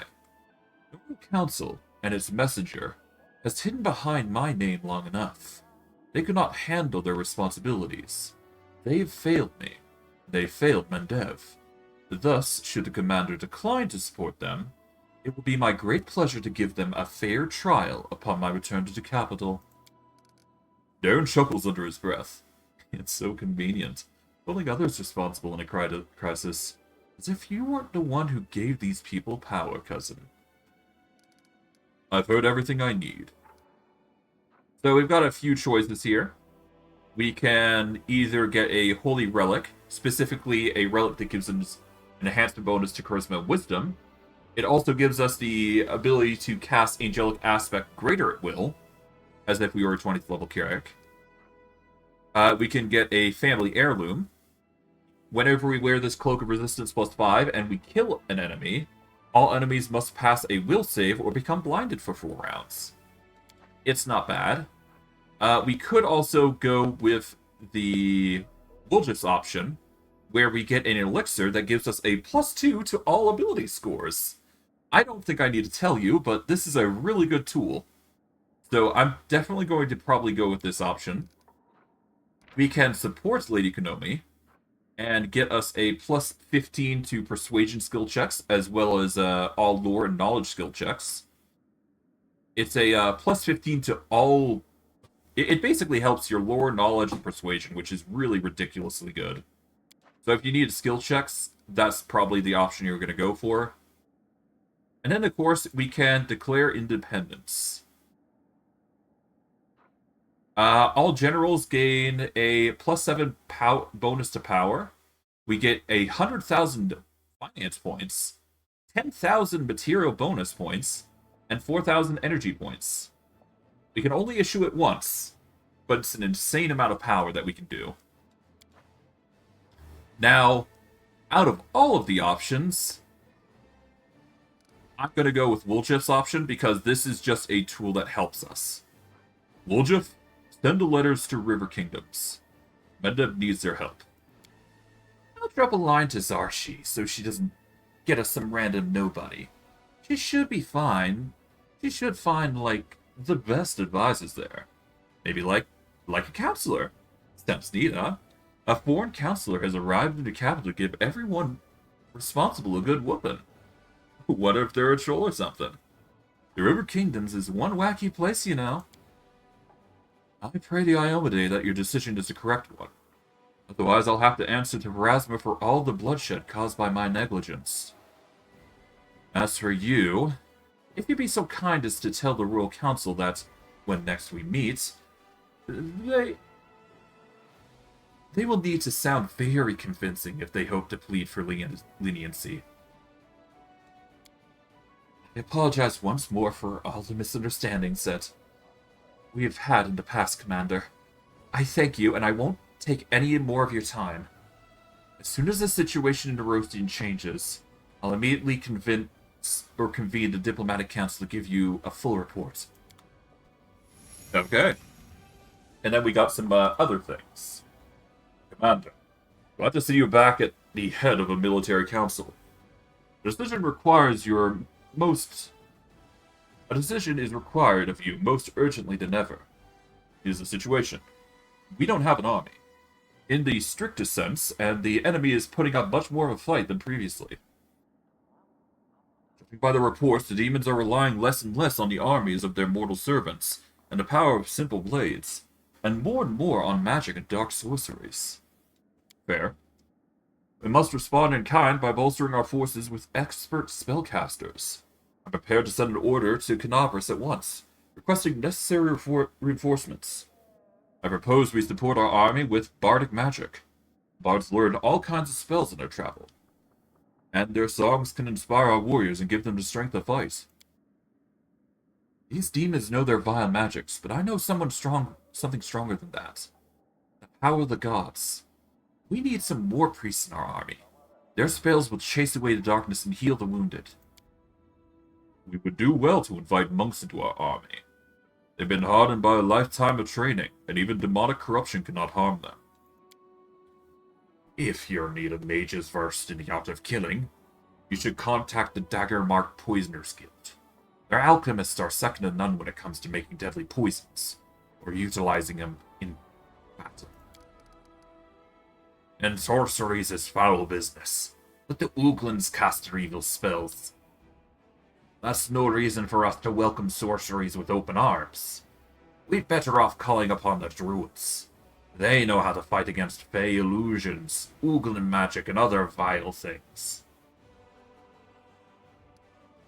We've been able to manage with what magic we have just fine so far. The enemies never stand still. The more serious a threat we become for them, the more substantial will be the forces they throw at us. Gone are the days when the Abyss would casually send hosts of mindless cultists and lower demons. Now we're up against more cunning and skilled opponents, who can incinerate a dozen soldiers with a single spell. We must respond to this with magic of our own, or we will lose.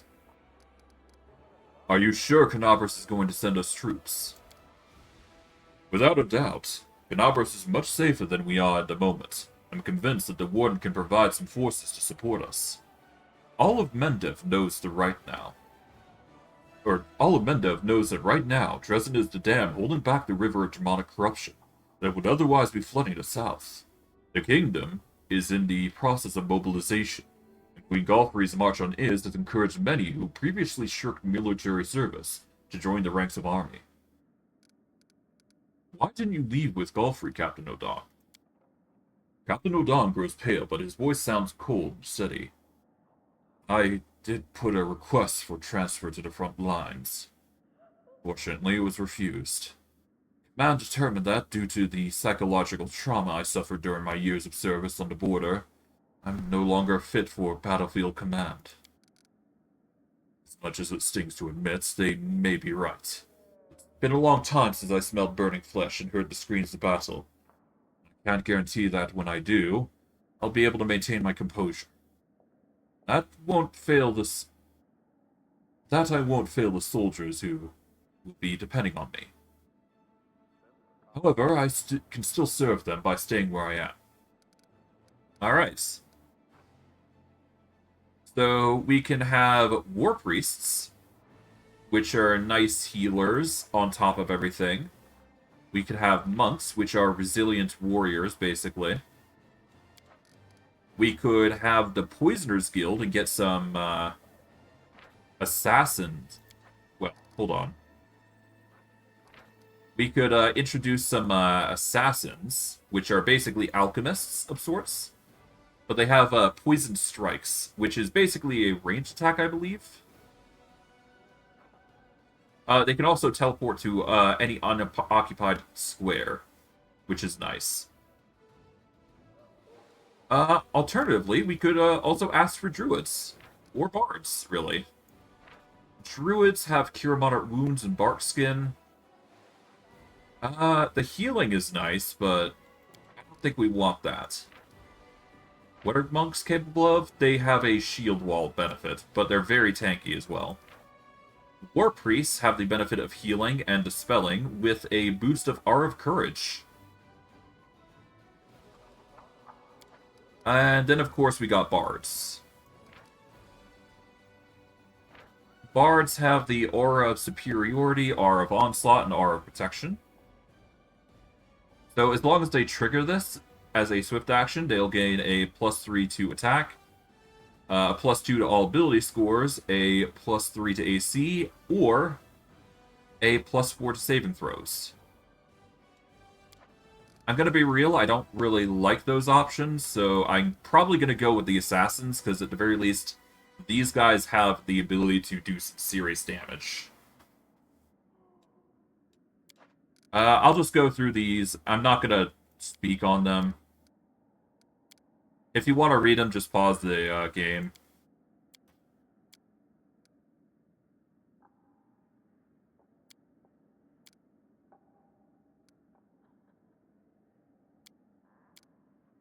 Okay. In this instance, I do want the Assassins here, I think. We'll call upon the Daggermark Poisoners Guild for help in this instance. I'll see if I can get us a discount. Tell the colleagues that this is going to be a bulk order. A whole lot of demonic spellcasters who desperately need to die. That's a veritable gold mine. I'll send a letter to Canabras immediately, requesting a group of spellcasters be sent to our aid. I'm certain they'll arrive soon, Commander. Nice. My friend, I should like to request your help.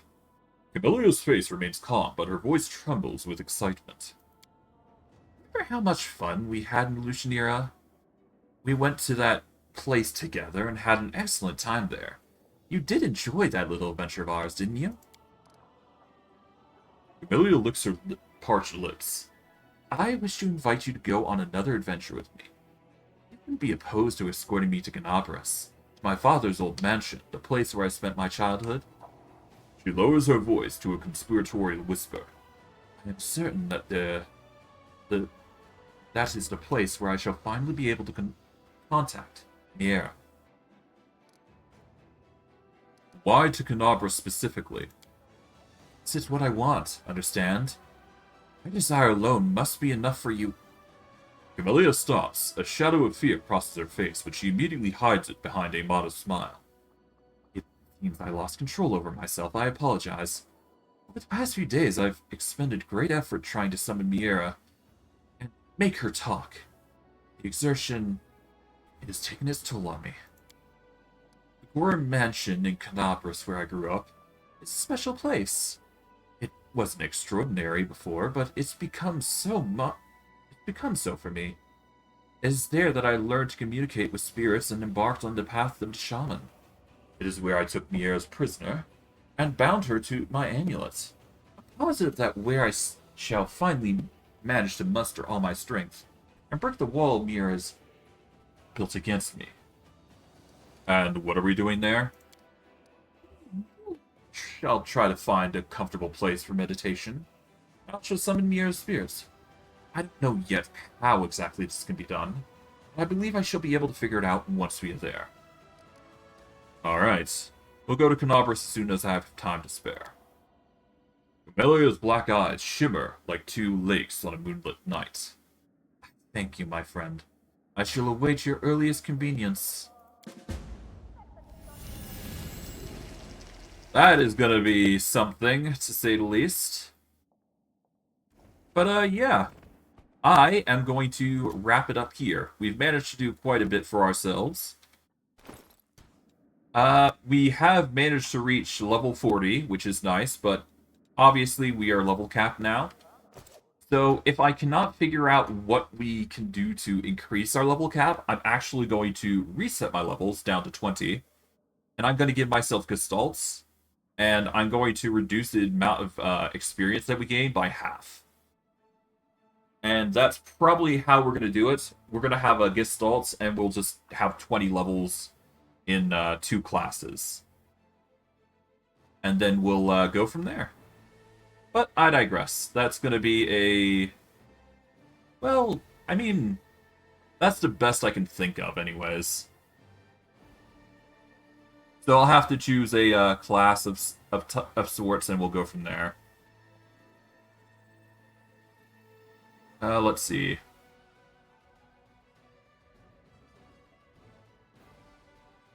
With this enabled, you can configure characters in the party editor, gain levels and additional classes whenever they level up.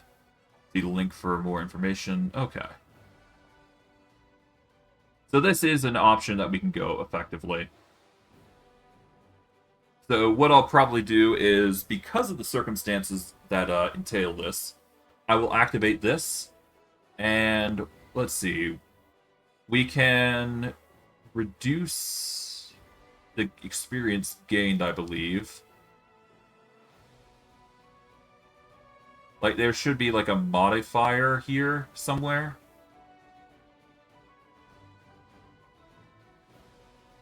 Here we go. So yeah, if I can't figure out how to increase the amount of level, I will reduce the experience multiplier to 0.5.